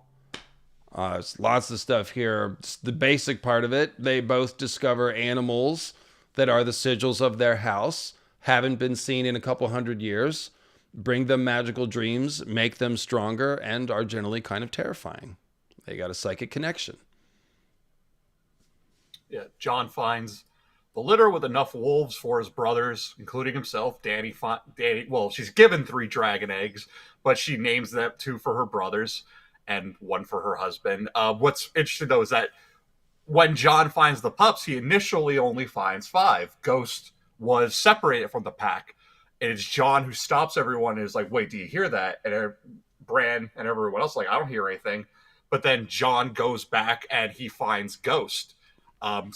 So we think like maybe this was Bloodraven calling out, but it shows the show like Jon being the only one to hear Ghost then lines up well with Dany is the only one to feel warmth from the eggs. When she holds the eggs to Jorah Mormont and asks him, like, do you feel this? He's like, what do they feel like to you? And he's like, scales, Cold Stone. Cold Stone. She feels warmth radiating from them, yet no one else does. Yeah, that's it. And also, Dany's getting Drogon dream sendings before the eggs hatch, just as Jon's hearing the little whisper. So, very cool. Great parallel there. Dany finds the dragons in that she hatches them. She's given the eggs, but she hatches the dragons. But the point is that they're correlated to their number of siblings. Jon gets a wolf out of a litter of 6, enough for him and all of his siblings. And Dany has these 3 dragons and remembers her 2 fallen brothers and names them after her fallen brothers. So Drogon is named after Drogo. It's also like Dany's, that's the one she bonds with. So that's her animal. So that's cool. And hat tip, Wendy Darling. Let's see. Oh yeah, the color scheme. So Dany is basically all white and silver, right? She's pale, silver hair. She wears white and silver, rides a silver horse. Jon always wears all in black. Jon's animal, though, is white with red eyes, and Dany's animal is black with red eyes. So if you compare them with their animals, it's the same white, black, red color scheme, which may be taken from alchemy. Those are the alchemical colors of the alchemical process. In fact, I would guess that is what that is taken from. But yeah, either way, same color scheme, white, red, and black, just as me and Tim have similar color schemes. We'll call that reddish orange, even though it's really just orange. But yeah, so that's cool. And if you actually look at Longclaw, okay, it's got the white wolf's head pommel and then a big black dragon blade. Okay, when Dany rides Drogon, it basically looks like Longclaw. Dany, the little white, silver-haired person in a white dress sitting on the big black dragon. So it's the sword literally looks like Dany. That's just a way of sort of showing you how the colors match. And then there's the recurring dreams that they have. Dany has the recurring dragon dream in the first book. Jon has the recurring Crypt's dream, which could even be a dragon dream. So, yeah. Potentially, Arya refers to her dreams as wolf dreams, so that for Jon it becomes a fine line distinction as what's the difference between a dragon dream and a wolf dream. Yeah, we're gonna have to wait till we get to the end of that one to see what it's about. Yeah. So then, and there's more dragon wolf stuff, but just hang on. So okay. So there are certain things in their plots which point to the other, okay? And they're not necessarily parallels, but it's like a thing in Dany's plot that gives us a hint about Jon's plot and vice versa. So the first one of these is the skin changer resurrection ritual. This is an old Westeros theory, but essentially what Mirri Maz Duur does to Drogo looks, for all intents and purposes, like a skin changer resurrection ritual that just didn't work because Drogo and his horse weren't bonded. Drogo wasn't a skin changer. There is evidence, however, that the Dothraki used to be horse skin changers many, hundreds of years ago, thousands of years ago, and that's why they have this very important bond with their horse where no one else can ride their horse but them. They'll even share their women, but not their horses, okay? So, what Mirri Maz Duur does, she kills the horse and says, strength of the horse go into the rider. Okay, this is essentially what we would need to do with Ghost, because Jon's spirit is, going to be in Ghost, and after a few days, they know they're going to merge together. And yes, that's related to the Ifukevron. You got it exactly. I am going to do Origins of the Dothraki video soon, so I'll get that in there. Strength of the mount go into the rider. If Jon and Ghost are merged, which is what happens after a short period of time, the only way to get Jon's spirit back into his body will be to bring Ghost's spirit with it. So we're going to have to kill the wolf and send the merged spirit into the rider, into Jon.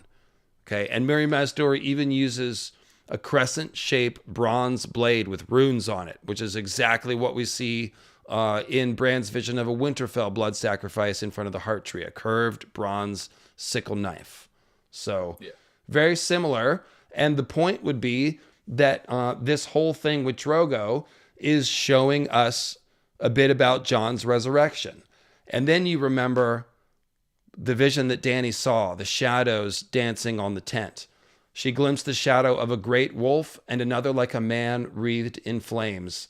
That is what we're going to do with Jon. We're going to merge the shadow from the wolf, named Ghost, the ghosts that are inside the wolf, with Jon, who will be a man wreathed in flames because he is a fire white. So this is all very tight Jon stuff. What do you think, Tim? Yeah, and while Ghost is not a mount for Jon, we do get stories that dire wolves were used as mounts by Children of the Forest back in the day. And of course, the Children of the Forest are our OG skin changers and possibly are intermingled in Stark bloodlines down the line. So it still holds up for Jon that Ghost can be viewed as a sort of mount for him, or at very least a mount for his soul in the time that he's gone. Well, his ghost is riding the wolf. So he's ghost riding the wolf instead of ghost riding the whip. Oh, yeah. That's another one that a lot of people won't get. That's okay. Bay Area thing. So, Bay Area. Resurrection ritual. More Jon stuff. So Drogo's attempted resurrection shows us Jon's resurrection. So does Drogo's pyre. All right. So Dany walks into the pyre to wake the dragons. Well, it's going to be Melisandre walking into Jon's. Tiffany, I'm killing you today. I'm sorry. I know a couple of references. So look, the Ghost Ride and the Whip is cool. So that's when you're, it's also called a sideshow. So basically you're driving real slow and then you open your car door and you get outside the car so that there's no one in the whip. There's a ghost riding the whip, you see. And you go along next to the car with the music blasted, and then you get in before a car accident happens. That's the important thing. Something like that. Anyway, so I've seen that in movies, but never. Yeah, you've you've seen it in movies, exactly. So that's what that's called. And yeah. It's the resurrection. Dany walks into the pyre to wake the dragon. Mel's going to walk into Jon's pyre to wake Jon the dragon. There's a horse that gets slain on the pyre. That's going to be Ghost. And remember that Mel can call Ghost to her. We've seen her do that. Miri Maz-Dur is the human sacrifice on the pyre, unfortunately. It's probably going to be Shireen, who had a dream of the dragons coming to eat her. Right, Tim? Mm-hmm. Poor Shireen. And then Return of the Bleeding Star. There was the Red Comet, of course, is over Drogo's bonfire. And it is going to come back whenever Jon does his bonfire thing. So says a guy on YouTube named David Lightbringer. So I know. I know, Chad. We hate the idea of Shireen dying, and we hate the idea of Ghost dying. But it seems like both are going to be necessary to bring Jon back. But again, when we talk about Jon coming back, these are also going to be two things that are probably going to majorly irritate him. The chat is absolutely great today. That's all I'm going to say. Yeah, but so elaborate on that. You made this point to me when we were talking. Jon's going to be pissed when he comes back and finds out all this icky blood magic has been going on. Yeah, so when we talk about Jon as a Jesus figure, the thing to remember about the second coming of Jesus is that the second coming is not a good thing because it's supposed to be part of the apocalypse. Jesus is coming back and he ain't gonna be happy. Like dad's home and he's pissed. And I believe that when Jon does come back from the dead, it's going to be very, very similar. We've talked about the Wolfman Jon thing, that Jon's time in Ghost, he may come back with more wolf-like traits. He may be a bit more feral. He may not be as nice. He may be less patient. He may be more prone to violence as a solution to things. So when Jon does come back, when he learns what it took to bring him back, whether that be the killing of Ghost, the burning of Shireen, possibly both, but definitely mostly the burning of, I mean, Ghost is one thing, but the burning of Shireen, if Jon learns that the cost of bringing him back required them to sacrifice the life of a child, I think he's going to look at everyone like, if that's what it took, then you should have left me dead. And this goes back to Stannis and Davos's conversation. What is the life of what is the life of one bastard boy to a kingdom? And Davos says everything. I believe like this is what we're talking. If your plan to save the world requires sacrificing innocent people, then it's probably not a very good plan. It's the same concept here. To bring back this bastard boy, we sacrifice a little girl. Jon's not going to like that. Jon's going to be devastated. And that's going to be like, he's going to come back having to carry that guilt of knowing what it took to bring him back. The fact that people actually went through with it, saw this as a good idea, messed with the natural order, went against death and brought him back. And did all this to do it. Like, that's not going to make, I think that's going to actually make Jon very, very angry. And he's already going to be angry because I can already see him doing pretty much exactly what he did in the show when he came back, which is putting the people who killed him to death. So I think Jon's going to be looking at a lot of people in a lot of weird ways when he gets back. Yeah, and Eldrick Stoneskin is piping into he's woken up in Australia where it's like, really early. And he's mentioning that Shireen and baby Rhaego are both scaled children with king's blood. Yeah. Oh, yeah, yeah. She has the scars of grayscale. He was a lizard baby. That Mary Mazdur said was scaled when she pulled him out. Yeah. So yeah. Pretty parallel there. And I did actually went deeper on this subject. It was called Jon Snow's Pyre is the video. And it's a bit of it's an edited chapter reading. It's the one where Qhorin and Jon fight and then they burn Qhorin on a pyre. And Ygritte pulls the cloth out of the pyre and there's some stuff that foreshadows Jon's pyre. That's where I first found this idea that Drogo's pyre is going to foreshadow Jon's. So if you want more of that one, check out the video called Jon Snow's Pyre.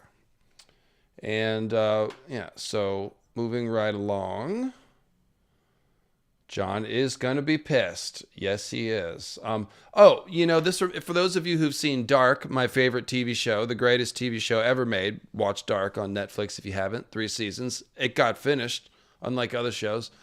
There's a main character, Jonas, that is constantly dealing with the cost of his life being saved. There's time loop stuff. So in order for him to exist, other people at different times have to not exist. And he is wrestling with this choice of like whether or not to change things so that he will live or not. And at a certain point, he's like, it's better if these other people live and I don't live. So that could be something that Jon is wrestling with for sure. That seems like the gritty kind of thing that George would want to write about. So yeah, so this is, I guess I skipped the obvious thing. At some point, Jon's body will be burned on a pyre, and it may not even be with the intention of resurrection, and then the resurrection will happen. Or it could be that Melisandre's orchestrating all of this as a resurrection. It's hard to say. We will see. Yeah.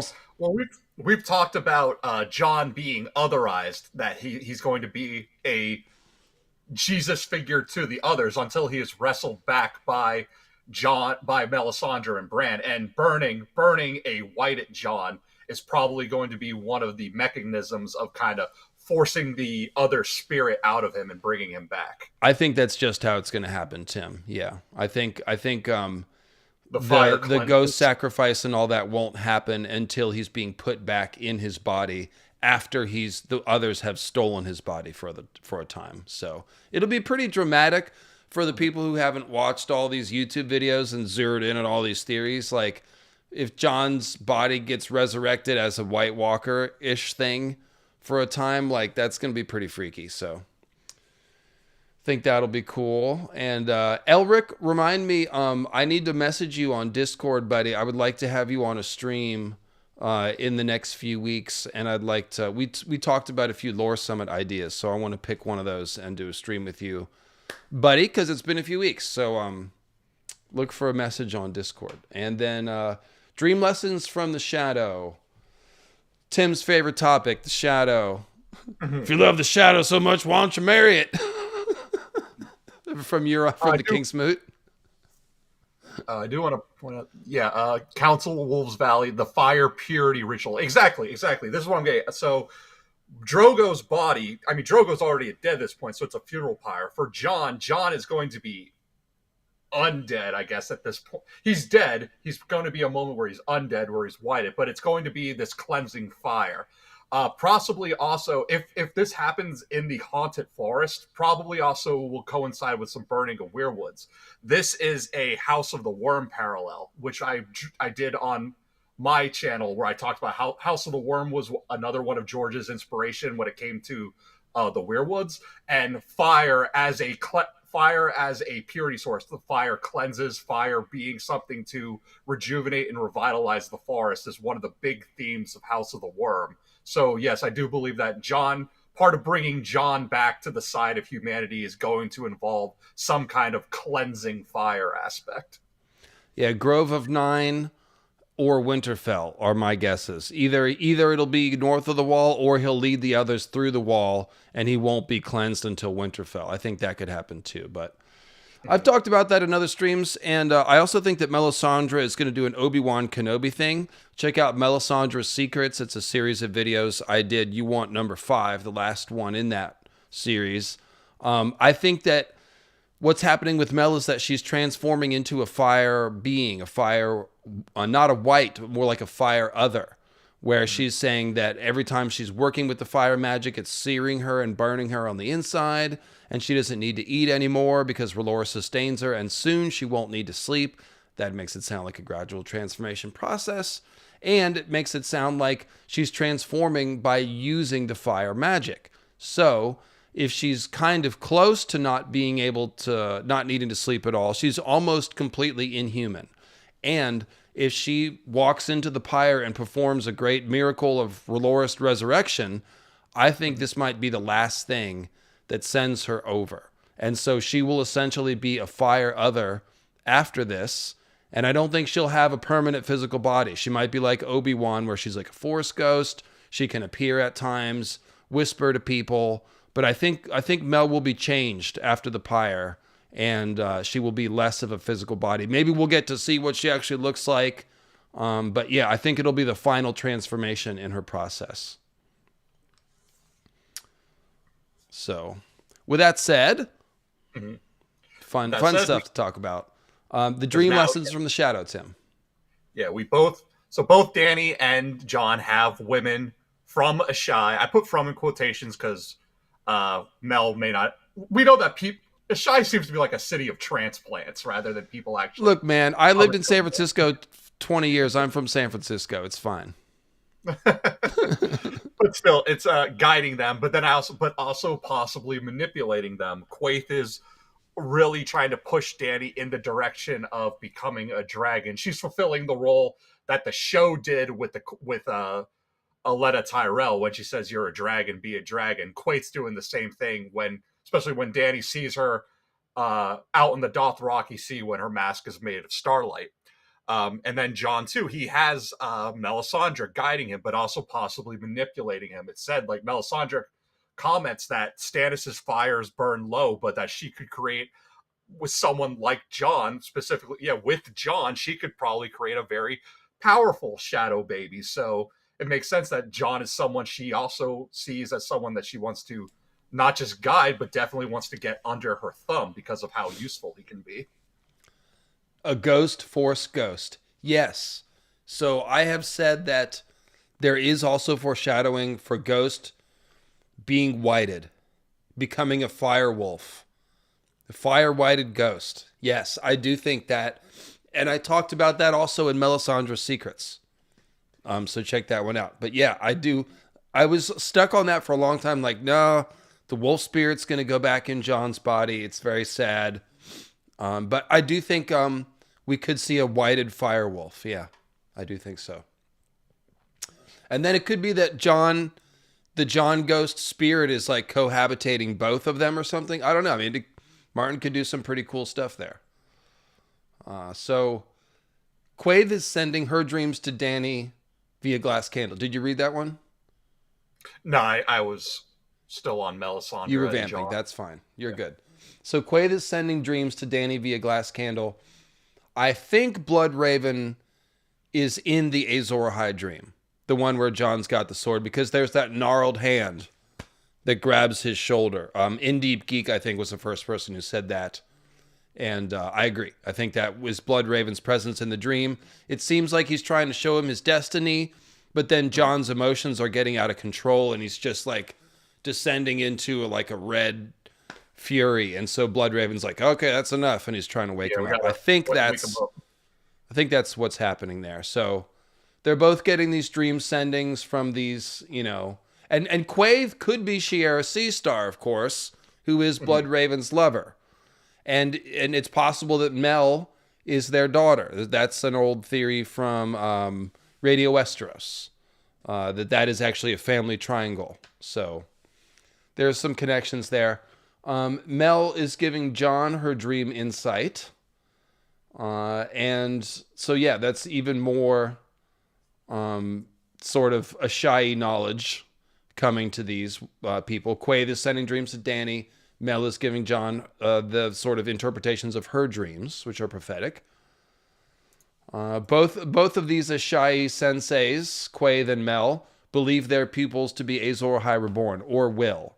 Mel is in the process of realizing that Jon is, literally her dreams are like, Snow, it's Jon Snow. And she's like, I'm not sure, but she'll figure it out. So, yeah. And if Quaithe isn't, yes, or Alyssa, if we did the Who is Quaithe stream where we came to the conclusion, if it's not Shiera Seastar, then the second most likely candidate is Alyssa Farman. But of course, Alyssa Farman was Rhaena Targaryen's lover. So not a Targaryen, but still someone with a connection to Targaryens and a connection to dragons. Indeed. So that's... I'm curious to see how that all shakes out. But yeah, check out the Quaithe stream that Tim and I did for that whole exploration. Some of the advice they're given is a little similar. Kill the boy and let the man be born. It's kind of like you're going to have to do some tough things in order to do what you need to do.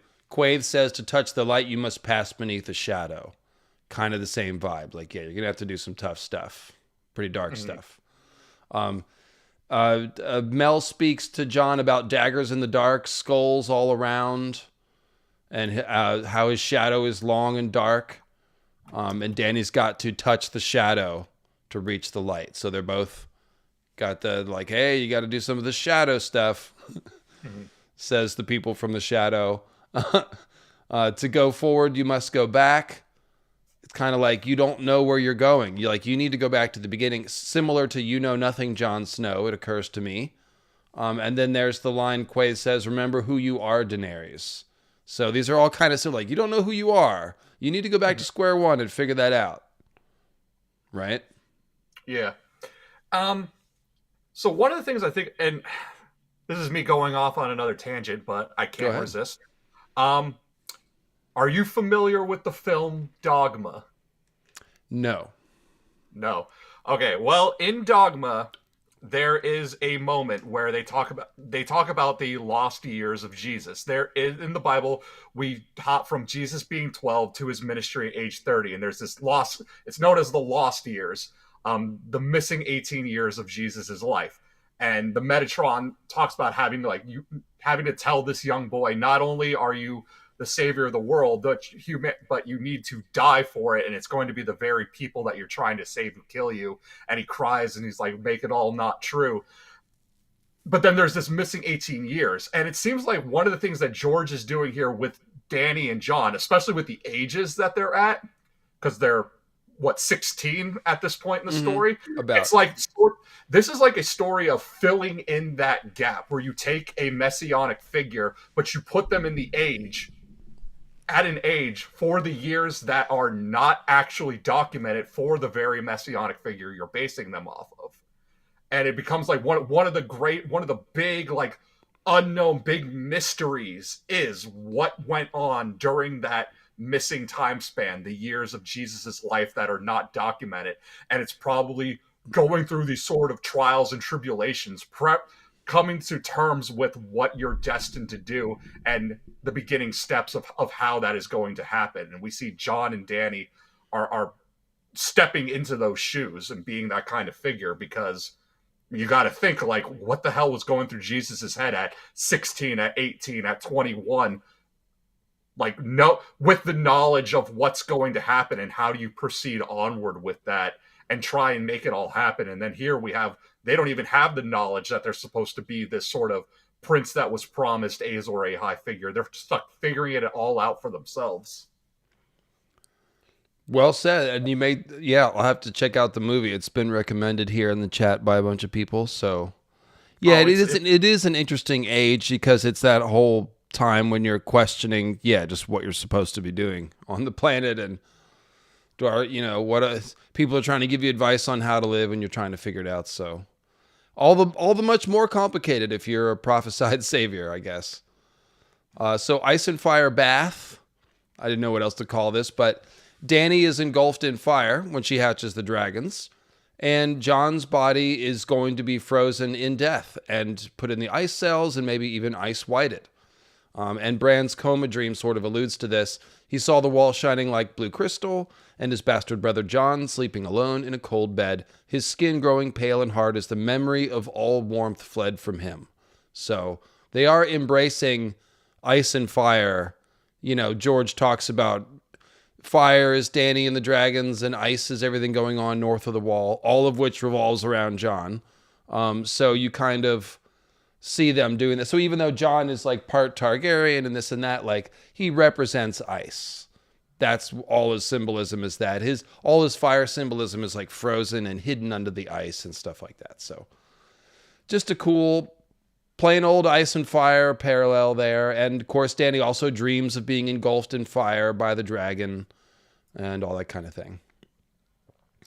What's your question, Cheryl, about Brown Ben Plum? I'm not sure what do I think about him? I mean, he has a little bit of dragon blood that they could smell or something.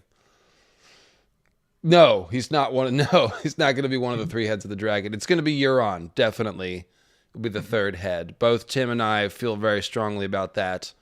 And the original Azor Ahai, in many of the parallels and legends, seems to be a bad guy. And so it does seem like we need a villainous Azor Ahai head of the dragon, and that would be Euron. Yeah. I think the point about Brown Ben Plum is showing that dragons can sense dragon blood no matter how thin. And that is a bit, because that's more of a plot point for what we're dealing with House of the Dragon, right? Like, where Rhaenyra believes, like, well, the dragon sees the blood would be thin, like they, because it's this whole blood purity thing. But then it calls into question, though, like, is it really, like, do you need to be like full on Targaryen, or is a little enough? And Brown Ben Plum being someone who's so far removed from the Targaryens because of where his drops of dragon blood come from, yet the dragon's still picking up on it, means that it seems to be like, if you have it, dragons will recognize it no matter how little or how faint the bloodline might be, they're going to notice it.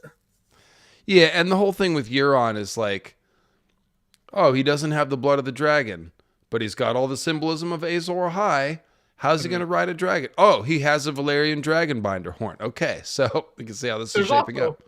And there's so much unwritten history. Like, as far as we know, there's never been a Greyjoy Targaryen marriage, but at the same time, George has so much undocumented history that if he ever wanted to, he could make it happen. He could give the Greyjoys Targaryen connections. I don't think he's going to. I think that kind of undermines Euron purpose to do that, but he could if he wanted to. You'd have to go all the way back to Grey King and his Ancient Mariners, and that's a little... Yeah. It's like calling the Lannisters Dragon Lords because land might come from the Great Empire. It's like, nah. All right, so they're both followed by choice, Tim. Why don't you talk about that? Yeah, so Jon is elected Lord Commander by his peers.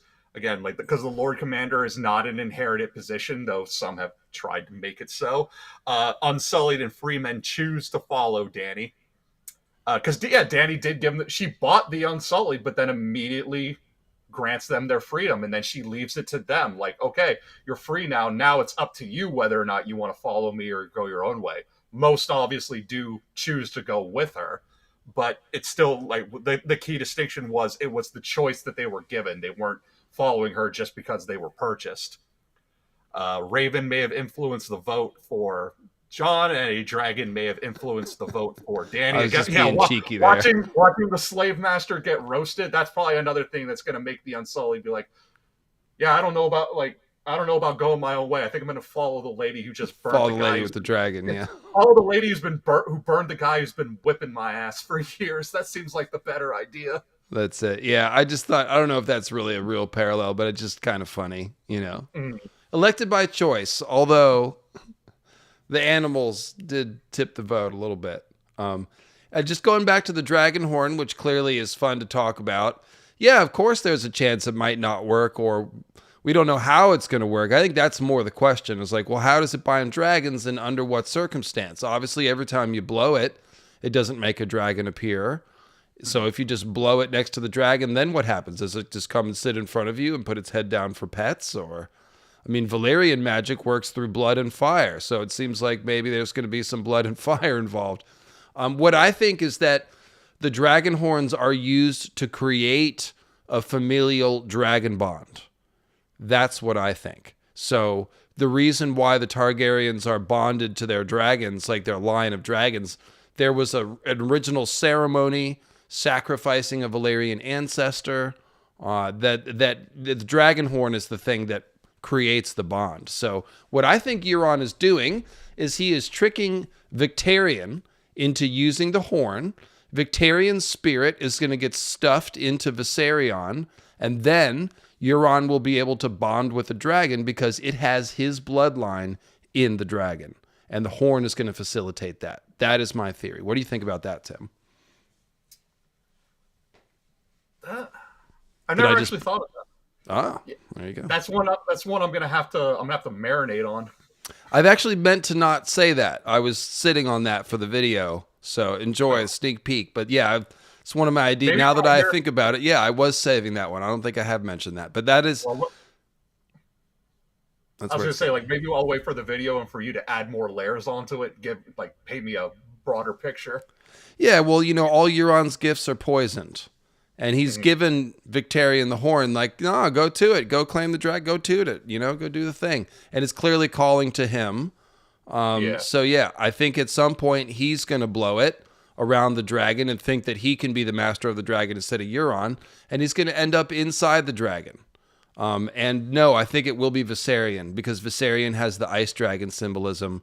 That's the one that Euron should be riding. So. Yeah, and Euron's the bad brother. Viserys was the bad brother. It makes sense. There's a lot. I think, but I do think Victarion blowing the dragon binder. I do think, like you said, it's calling out to him. He might think that with that cool fire, that he might be immune to it now with the fire hand, but we really don't know. Obviously, the fact that Makoro is not, we know that Makoro is not telling him everything. He's definitely not translating all those glyphs, and I don't see Euron sending Victarion out with something so powerful if he didn't take, prerequisite actions to make sure that because I'm sure Euron is knowing that Victarion is going to try and undermine him in some way. We all know there's a trick, right? It's just what's it going to be? People like, he's going to warg the dusky woman. Like, no, he has a glass candle. He doesn't need to warg the dusky woman, which isn't even a thing. But how's he going to pull the trick? Yes, Victarion already sounds like a dragon name, and it's almost the same as Viserion. So Victarion's going to go in Viserion. Yeah, that's it. Yeah, because Victarion's probably just thinking that, he thinks I'm going to blow the dragon horn and I'm going to die, but joke's on him, I have this fire hand, and then Euron's be like, no, man, that wasn't it. It was even more cunning than that. It's going to be plots within plots within plots. That's how it always goes. Yeah, and the point of Victarion's fire hand is to show us that you can do that. It's not that Victarion's going to go choke strangle others, but somebody on the wall will get fire limbs, maybe multiple people as the fight goes on. So it's the same thing where, like, we see Thoros raising Beric so that we know that Mel can raise Jon.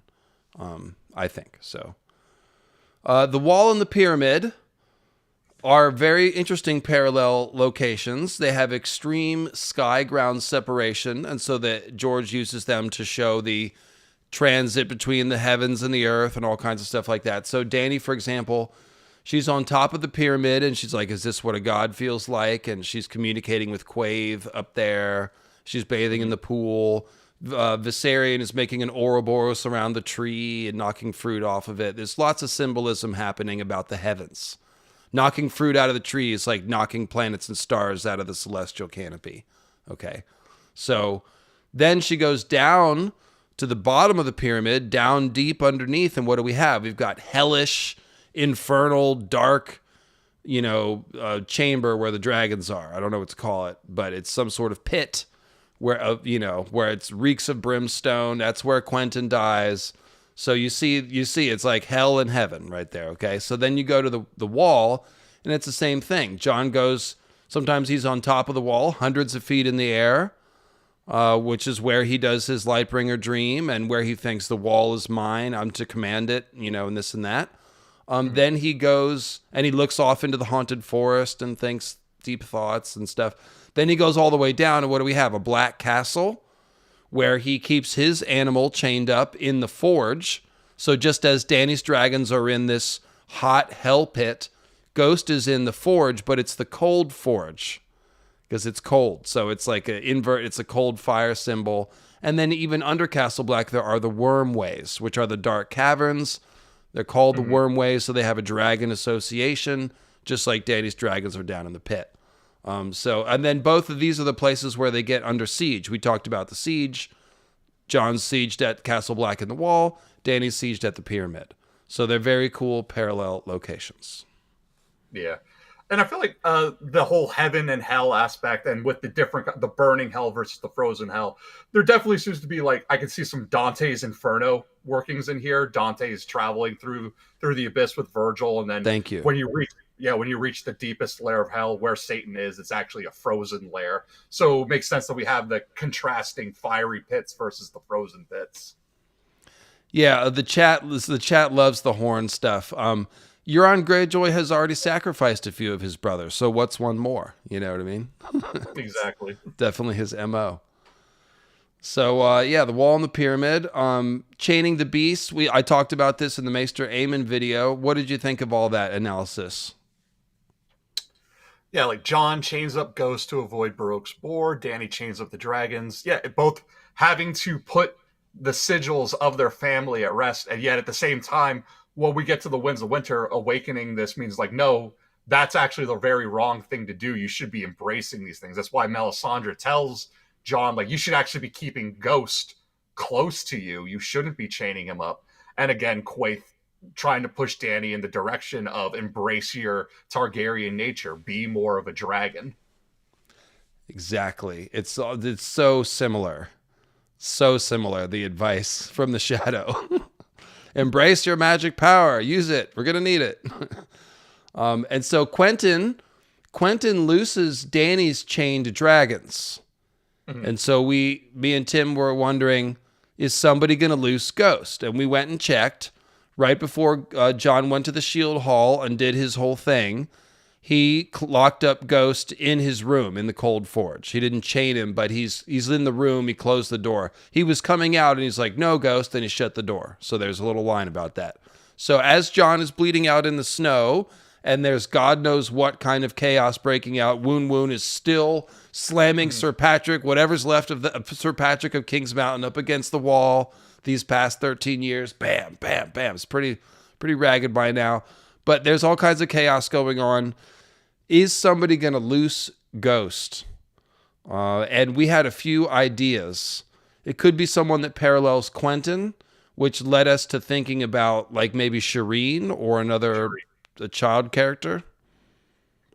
Yeah, because Shireen, because Quentyn is burned after he loses the dragons, and we said that Shireen burning possibly as a means of bringing back Jon. So Shireen might also be the one to let Ghost out of the room. And that also follows as just something a kid would do too. I heard him barking. He was scratching at the door. He sounded real bad, so I let him out.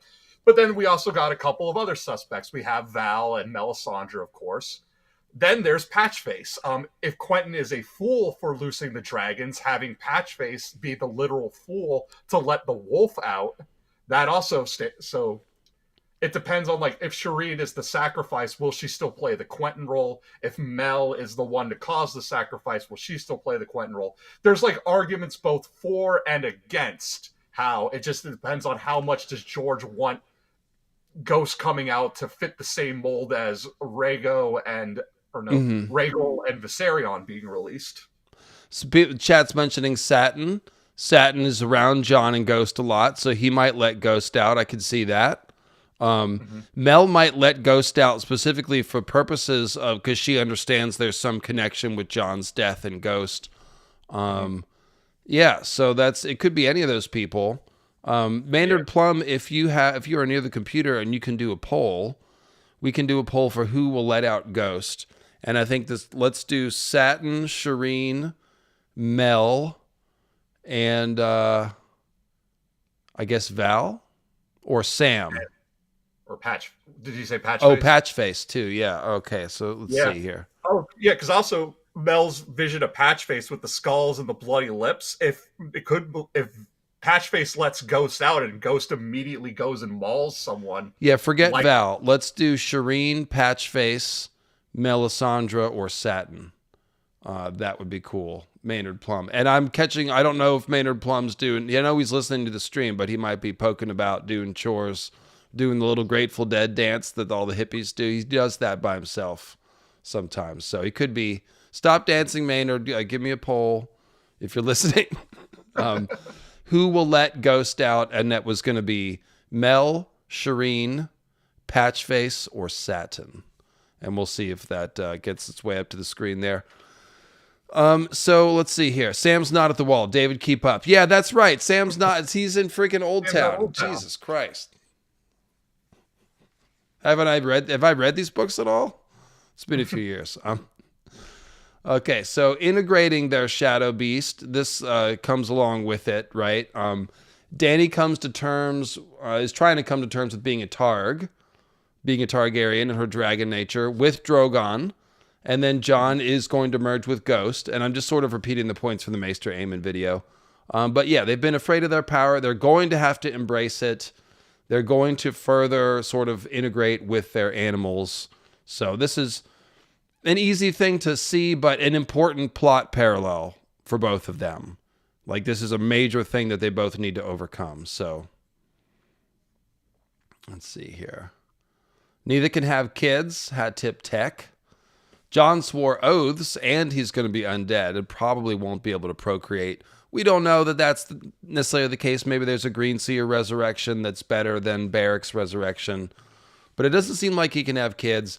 Dany is told that she can't by Miri Mazdur. It seems it's cryptic wording, and we don't know what that blood was, the bleeding that Dany experienced, if that was her moon blood or a miscarriage. It's a question about Dany. But this theme is running with both of their stories, that they may not be able to have children, that they may be the last of their line, and that they may end up even sacrificing themselves for their cause. So this is a larger theme that we've talked about a bunch of, either pursuing magical power for yourself or potentially sacrificing some of your own resources in order to invest in the future. So yeah, and that's why another reason why George probably throws in Dany drinking the dirty water and eating those berries is that if she is experiencing a miscarriage, but then he's also throwing in her having something like dysentery at the same time, it like really it muddies the waters as to what exactly is happening to her out there. Vampires don't have flowing blood, but they can still have sex. Well, I mean, they drink blood. Where does that blood that they drink go? I thought they only have blood in them that they drink. Is it not flowing, Tim? Is it just coagulating in there? What's the? I don't know. I mean, I know there's stories of Dampiers where you have a halfling sired by a vampire. Like, yeah, how do you boner if you don't have flowing blood? That's what the boner's made of. I hate to break it to you. I don't know what causes vampire erections. Oh, okay. I thought you were going to say you don't know what causes. I was going to say, Tim, it's blood. It's flowing blood. That's. I guess it's someone else. So Dany's Shadow Lover. This is a great one from Lady Lils. Will you go ahead and read this quote, or these two? Sometimes she would close her eyes and dream of him. Her lover was always young and more comely, though his face remained a shifting shadow. And then we got Jon's comparison to shadows. For the rest of his life, however long that might be, he would be condemned to be an outsider, the silent man forever standing in the shadows who dares not speak his true name. All in black, he was a shadow among shadows. His long face floated above her, limed in tongues of red and orange, appearing and disappearing again, a shadow half seen behind a fluttering curtain. So that's a pretty good one. I had forgotten about that, but I think I've seen somebody point this out before, but Lady Lil's got it. So yeah, her lover, always younger, more comely, though his face remained a shifting shadow. That's Jon, everyone. So that's pretty cool. Yeah, comely, not comely. And that limbed in tongues is the other one. But you guys are on point today. Thank you, chat. And there was somebody was saying, do you not like my mouth words? Well, somebody's pointing out that, with cold hands, his blood pools in his extremities and his hands are eternally hard because of that. So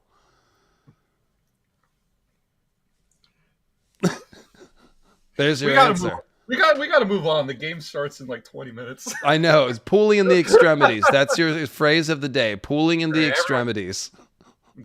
Go back to the vampire gutter on your own time.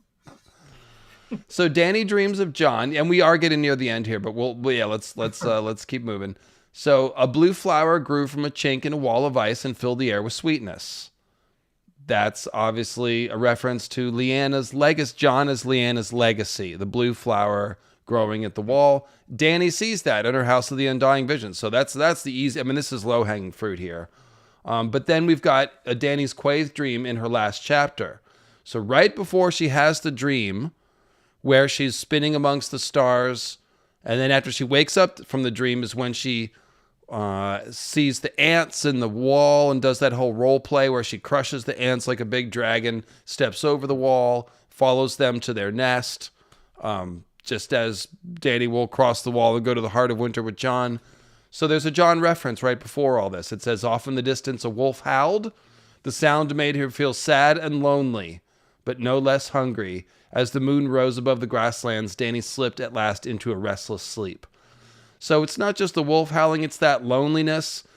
Like Jon and Dany they think they're alone in the world, but ultimately will be paired together and will rediscover the fact that they are a family. They have the same values and the same cause. So it's really, really poetic. This is a great one. And right after this comes the symbolic crossing of the wall and stomping of the ants. So it makes sense to reference Jon there. And then they also included this one, Tim, from the House of the Undying. This is Robb.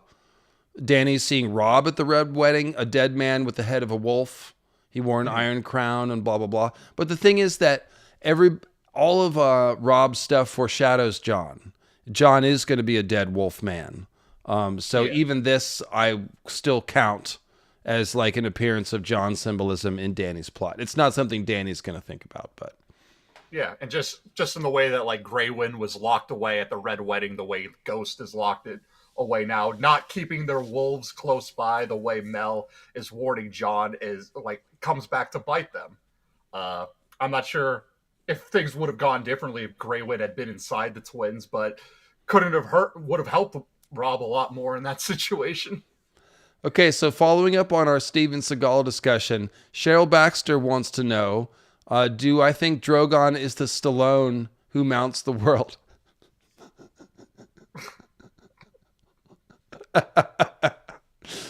He is. He's gonna at the top of the rocky outcrop of the Mother of Mountains. It's gonna be like the steps in Philadelphia. Da da da da da da da da. Okay, yeah, Drogon is absolutely. Drogon and Dany are going to ascend the Mother of Mountains and become the stallion who mounts the world. Yes, I don't have time to go into that, but yes is the answer. They're going to mount the steps. Oh boy, I've been to those steps. All right, so Jon dreams of Dany. This is a super obvious one that's I've had in my pocket forever. He's thinking this is in Dance with Dragons. Jon's atop the wall, and he's like, these trebuchets should be mounted on turrets so they can turn. And he's like, but he might as well wish for another 1,000 men and maybe a dragon or 3. So obviously Dany has 3 dragons. But 1,000 men is even more interesting because that's how many are in the fiery hand of R'hllor. The R'hllor soldiers is always 1,000, never more, never less. And Jon has a burned hand. The soldiers of R'hllor are called the fiery hand. Jon has a fiery hand. He has a burned hand. So the real soldiers of R'hllor are fire whites, and Jon is going to be a fire white. So check out Melisandre's Secrets. I went into all this stuff. But this is heavy foreshadowing of Dany and R'hllorists joining Jon at the wall, just as he asks for. Thank you, Brienne, with the super chat. Did I cover the comparison between Astapor and Hardhome? They both tried to do the right thing, and still a ton of people died. Well, Hardhome, we don't know exactly what's going on up there, but it is similar, because Dany's in Meereen, and she's hearing about this horror in Hardhome, and she wants to do something about it, but she kind of can't, and so she's maybe sending some people to go sort it out at some point.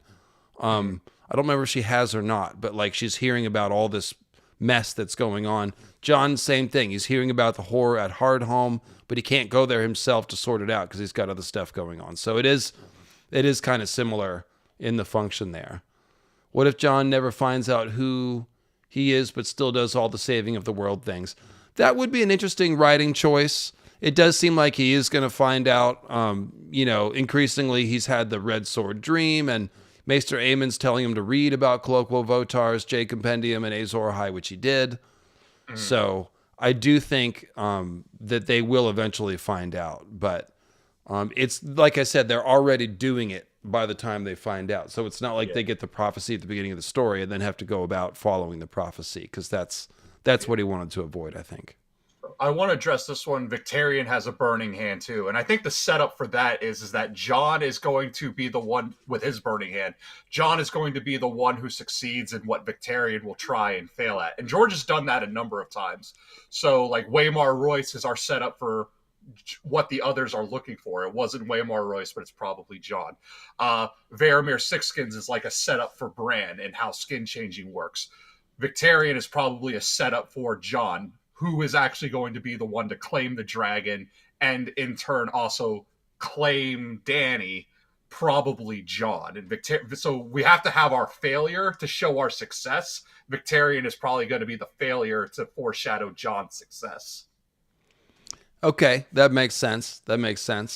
And then this one is a little bit of a stretch, but it grew on me as I thought about it. So the white wolf raced through a black wood beneath a pale cliff as tall as the sky. The moon ran with him, slipping through a tangle of bare branches overhead across the starry sky. So the moon is running with Jon, and this is a wolf dream, obviously. And it is appearing to slip through it's just optical illusion, but the language says the moon is running with him.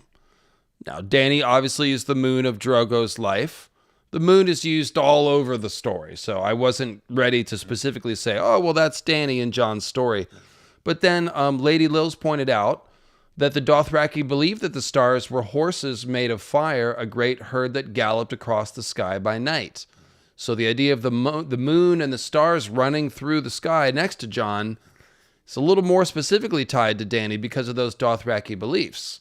And then we see the quote from Melisandre, the moon has kissed you, Jon, and etched your shadow upon the ice 20 feet tall. So it's like, oh yeah, the moon is running with Jon and kissing Jon and maybe having children with Jon. So that's pretty cool. That could be a Dany reference. And then there's the ice dragon symbolism. And basically, Jon has a bunch of ice dragon symbolism. I'm not going to go into it, but it's extensive. He is a frozen dragon just because he's a Targaryen hidden as a Stark, kings under the snow. But also all the ice dragon references are in Jon's chapter. Walking through the tunnel of the wall is like walking into the belly of an ice dragon. That parallels Dany's dream, where her dream dragon is bathing her in fire and consuming her. So Jon is walking into the ice dragon. Dany is being consumed by the fire dragon. But then the main thing is Barristan, Tim. Barristan has that cool armor that is called hard as ice and bright as new fallen snow, and the helm has dragon wings. So he's a snowy, icy, white dragon person at Dany's side. And maybe Dany will fight at Jon's side, who is an ice dragon, and may have white hair by that time. Yeah. Barristan's also another one of these like sort of Corn King Reaper figures because again, what I always say, like the sigils tell a story. The sigil of House Selmy is wheat stalks, so Barristan's got like that harvester for the dragon imagery, the way he's and leading in Dany's steed for the moment. You pick Oh, up where good I'm point, at. Eldrick. That the in Danny's scene with the ants where she's stepping over the wall and going to the ant hive, she's like a giant. She's crushing the ant. She's literally like a giant stepping over the wall. And here we see that the John's shadow is giant on the wall. So and Melisandre specifically talking about how tall it is. So that's pretty cool. And then, okay, Ygritte. Oh, this is a good one. Ygritte. So again, as we talked about, her hair is kissed by fire. Dany's hair literally burns off in the pyre. So she's kissed by fire. Jon and Ygritte have sex in the cave. And on the show, Jon and Dany had the romance in the caves at Dragonstone. And I'm only mentioning that not because the show counts, but because I think we could see a parallel. Look out for a parallel with Jon and Dany having a romance in a cave somewhere. Wait, wasn't it on Jon the meets boat? Ygritte at the Red Star campfire. If you remember in the Frostfangs, the campfire up on the mountain looks like the Red Star, and Drogo becomes the Red Star after he dies. So Jon looks up at the Red Star, and that there is his wife. Dany looks up at the Red Star, and she's like, "There's my husband." Okay, and then of course there's the whole thing about when the thief is in the Moon Maid. This is basically, yeah, that's the red when Mars, the Red Wanderer, is inside a constellation called the Moon Maid. So it's just an allusion to the magical comet and moon Azor Ahai coupling, which we also see at Dany and Drogo's the alchemical wedding. Ygritte turns to blood and bone in the Winterfell pond in Jon's dream. That is comparable to Dany bathing in the womb of the world, because the Winterfell pond is a black body of water that supposedly has no bottom. The womb of the world is a black lake that supposedly has no bottom. So Dany, all bloody, goes in, comes out, and the moon is on the water, reflected on the lake, and all that stuff. Jon's dream of Ygritte, same thing. She goes all bloody into the pond and actually dissolves into the pond. And then following Ygritte, we have Val, also foreshadowing Dany in a number of ways. So Val is seen as a wildling princess. Again, this is mostly because of Selyse Baratheon's misunderstanding of wildling culture, but it's still comparable to Dany's Khaleesi among the Dothraki, this sort of princess of the savages that they're viewed as. They both have lost lovers called Drogo, and in the Ice and Fire way, we have Khal Drogo. After he dies, he's burned in a pyre. Uh, Val's former lover Jarl is killed by falling ice. Trying him and his raiders are trying to climb the wall. A chunk falls off. He falls from it, gets hit by the ice, and he's later found impaled on a tree. So left ambiguous what killed him, the falling ice or the tree. What killed him first, the ice or the tree? But they both go hand in hand together in causing his death. Uh, Jon reflects on Val, calling her a warrior princess. He decided not some willowy creature who sits up in a tower, brushing her hair and waiting for some knight to rescue her. Dany, of course, is no longer a willowy creature like she was when we first met her. She has come such a long way. So she is more like that warrior princess that Jon is comparing Val to. And then, of course, we got the comparisons in Dance. Jon sees Val and says, "The light of the half moon turned Val's honey blonde hair a pale silver and left her cheeks as white as snow," which is making Val look like Daenerys. The old Daenerys. We then have her long silver hair, gently combed out the snags, all in silence. So, like, Val set up to be like a sort of Daenerys light for Jon to meet. But then the key difference here is the way they react to sickness. Because while Dany is walking among those suffering from the bloody flux, Val shuns Shireen for grayscale. She tells Jon like the child should be killed. She won't let Monster or Baby Monster or the wet nurses near her. And this seems like a clue for a potential Jon Dany romance and a Val fallout, because when Jon's reaction to Val and the way that Val speaks of Shireen, like it's pretty visceral. Jon's disgusted by it. And I've said too, like if Shireen is to burn to bring Jon back, Mel's going to be the one to do it, but Val's going to be the one to light the torch, because Val already is of the belief that Shireen should die. And I said earlier, when Jon comes back, he ain't going to be happy if the burning of if it takes the burning of Shireen. If he then finds out too, that part of the reason that Shireen was burned was sort of instigated by Val, then that's going to lead to him having a fallout with Val, and the prospect of marrying her isn't going to be so enticing anymore. Okay, so fluke of makeup. I know that you are from, I won't out you completely, but let's just say a Scandinavian country. LARPing, it means live action role play.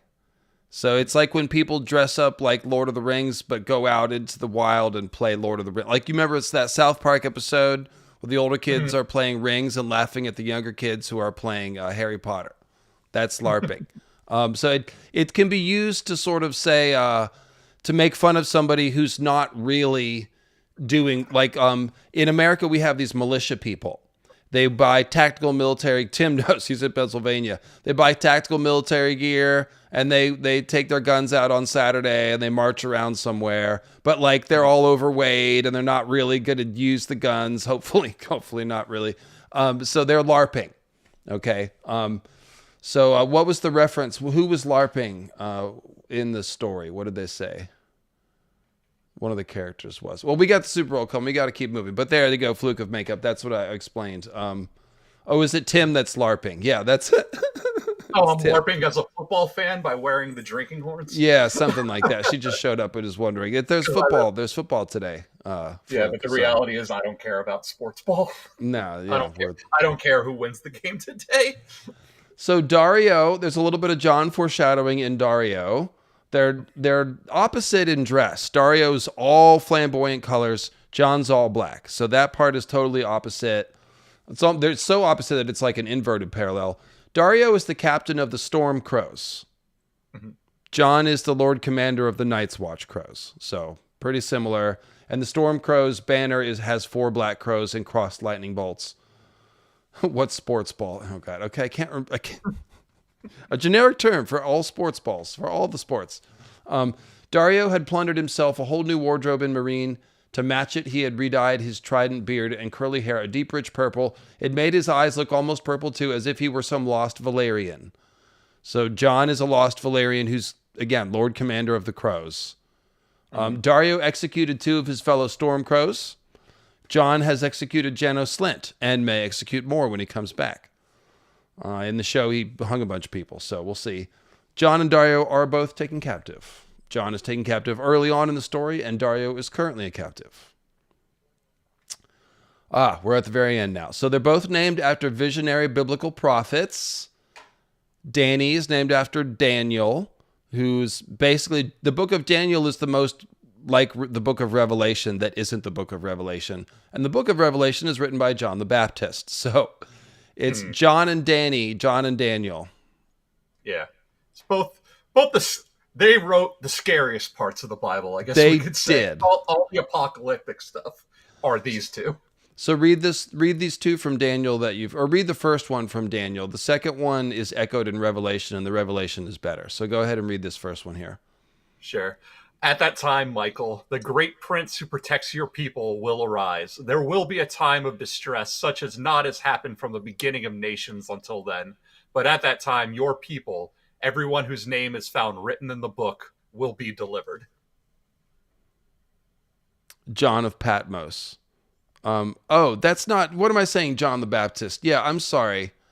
I scrambled that. So it is a different, right. It's a different John.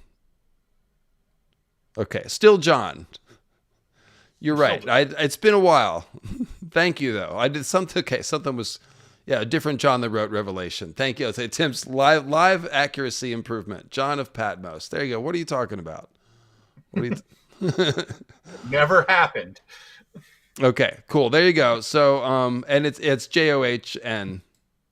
Damn it. If you could just There it is. Perfect. There. Immaculate. All right. All right. None of that happened. You didn't see that. None of that happened. So then we'll just go over to this website called lucifermeanslightbringer.com. Haven't updated this in a while. It's on the menu. And we go back to my 6th essay ever written, Lucifer Means Lightbringer. We scroll all the way down to the bottom because these are too long. And we have the mythical astronomy of Revelation right here. I'm not going to read all this. His hair on his head was white like wool, as white as snow, and his eyes were like blazing fire. This is Jon Snow coming back. Okay, this is Book of Revelation written by Jon. That's Jon Snow. His feet were like bronze glowing in a furnace, and his voice was like the sound of rushing waters. In his right hand he held 7 stars. Coming out of his mouth was a sharp double-edged sword. His face was like the sun shining in all its brilliance. And then we keep going, talking about giving his, those who keep my works to the end will be given the morning star. But then we get this. Then I saw him open the 6th seal. A violent earthquake occurred. The sun turned black like sackcloth made of goat hair. The entire moon became like blood. The stars of heaven fell to the earth as a fig tree drops its unripe figs when shaken by a high wind.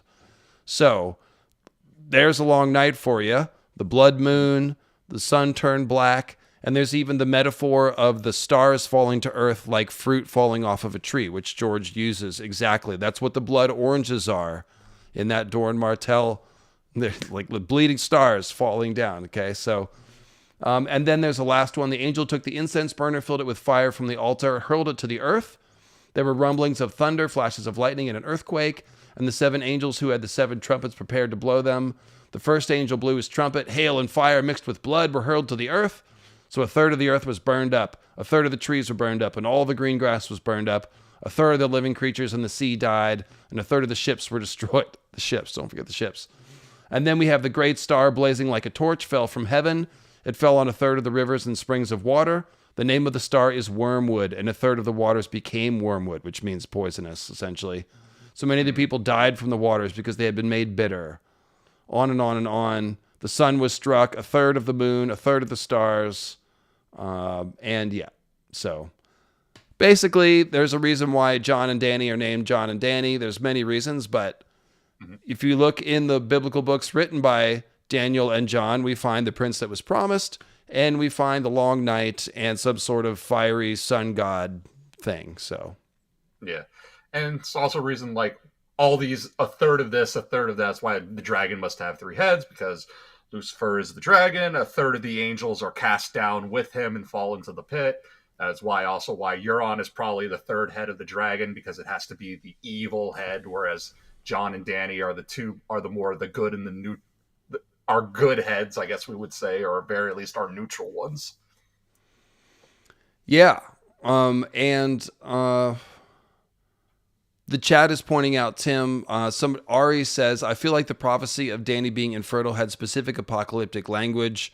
It definitely does. Like when the mountains blow like leaves in the wind, when the sun rises in the west and the rest. Yeah, this is all, it sounds a lot like Revelation. It's like everything coming unmoored off its axis. The world is being inverted. Yeah, definitely. That's a good call. So, and then the last point is the Jesus one, the thing that Tim hyped at the beginning. So take it away, Tim.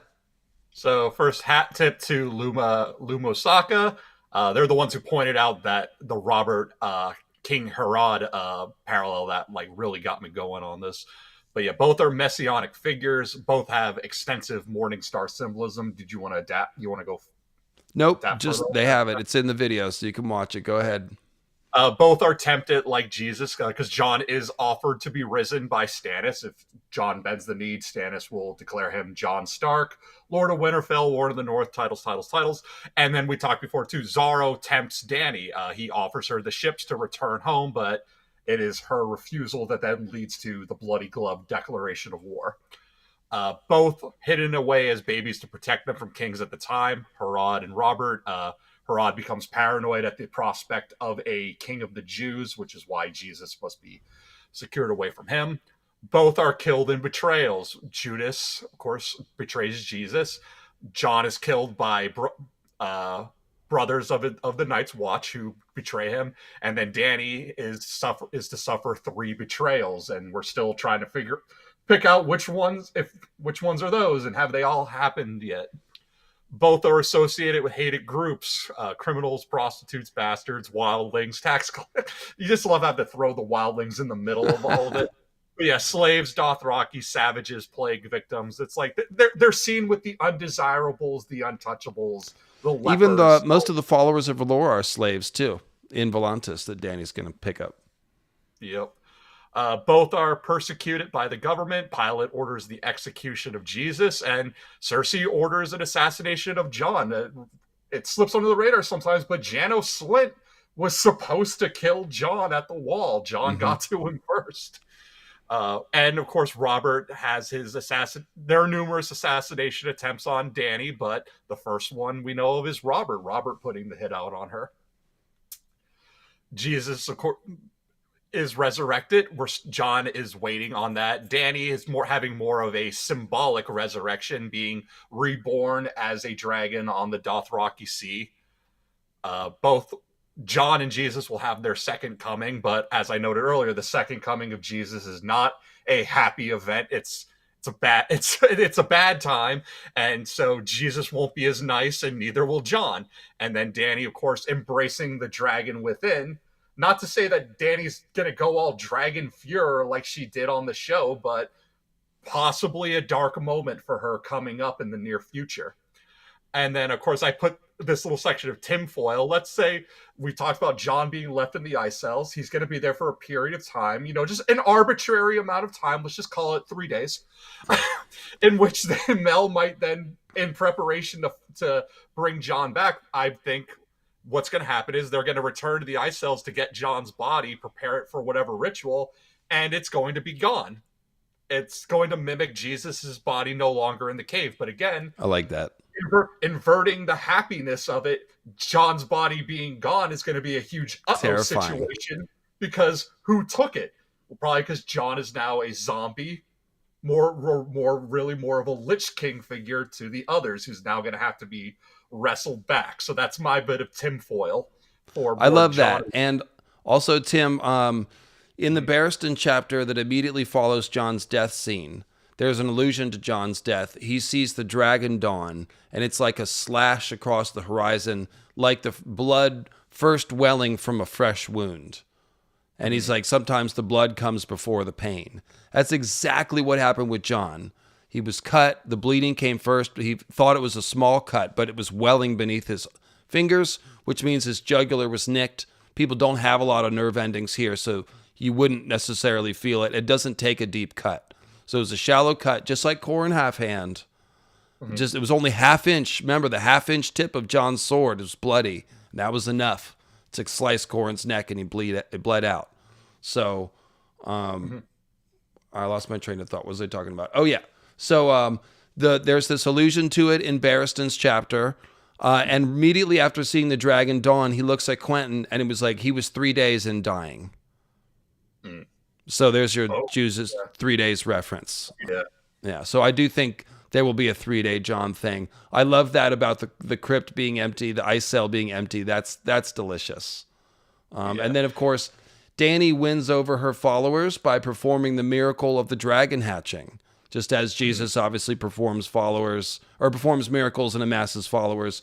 And Jon will be the same when he's resurrected. He'll be seen as someone who defeated death, and will gain followers that way. And to some extent, because he's magical, he's got the magic wolf that definitely influences the vote, if you will. Yeah, and that's the thing. It's like Jon and Dany have been gathering followers like Jesus did in life, but that major uptick in numbers is going to come after the miracles that are seen being performed by them. Jon death, and of course, we already know that Dany and the hatching of the dragons has brought magic back into the world. Like, we get the example of the pyromancer climbing the fire ladder, that he wasn't able to do anything close to that kind before, but with dragons back in the world, we see a resurgence of magic. And if the red comet returns, that being applied to Dany should also be attributed to a new miracle, especially if the fiery hand, we'll see that the return of the fiery hand, and then going back to Benero's like doom speech, his great sermon, when that becomes attributed to Dany, that's going to be seen like the return of the Red Comet. Be like Benero was right, and it's because of her. You're right. The way that people talk about Dany is the way that people talk about a Messiah figure. I mean, it's flat out. That's exactly how Benero is talking about her. So good stuff. And there's also Moses parallels between both of them. That was in the Discord. I didn't have time to write that down, but it's like we already talked about a lot of it. They're smuggled away as a kid. Moses is like sort of the second in line after the Pharaoh's official son, but he's kind of like an adopted son. And Moses flees and becomes a leader of the Israelites and has to take care of them, just as Jon leads the wildlings and Dany's leading, the refugees and the unsullied and all that stuff. So there's probably more detailed stuff to go into there, but we're at the end of the stream. It's time for football, so let's go ahead and call it. I was just going to say the basket of reeds is a big one because of Howland Reed and how covering up for Jon, and it's the basket of reeds is what protects baby Moses. Well, that's cool. Yeah, we should think about that one more. There might be some more, but biblical parallels are fun. That might be a whole stream to do sometime.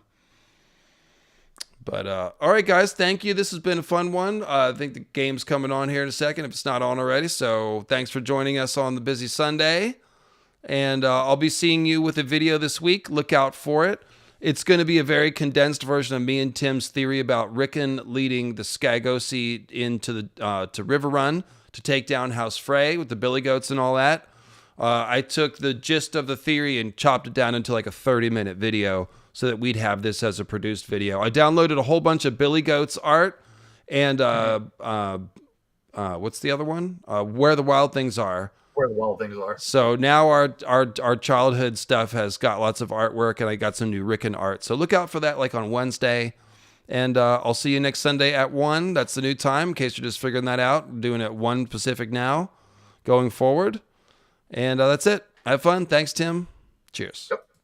Good night.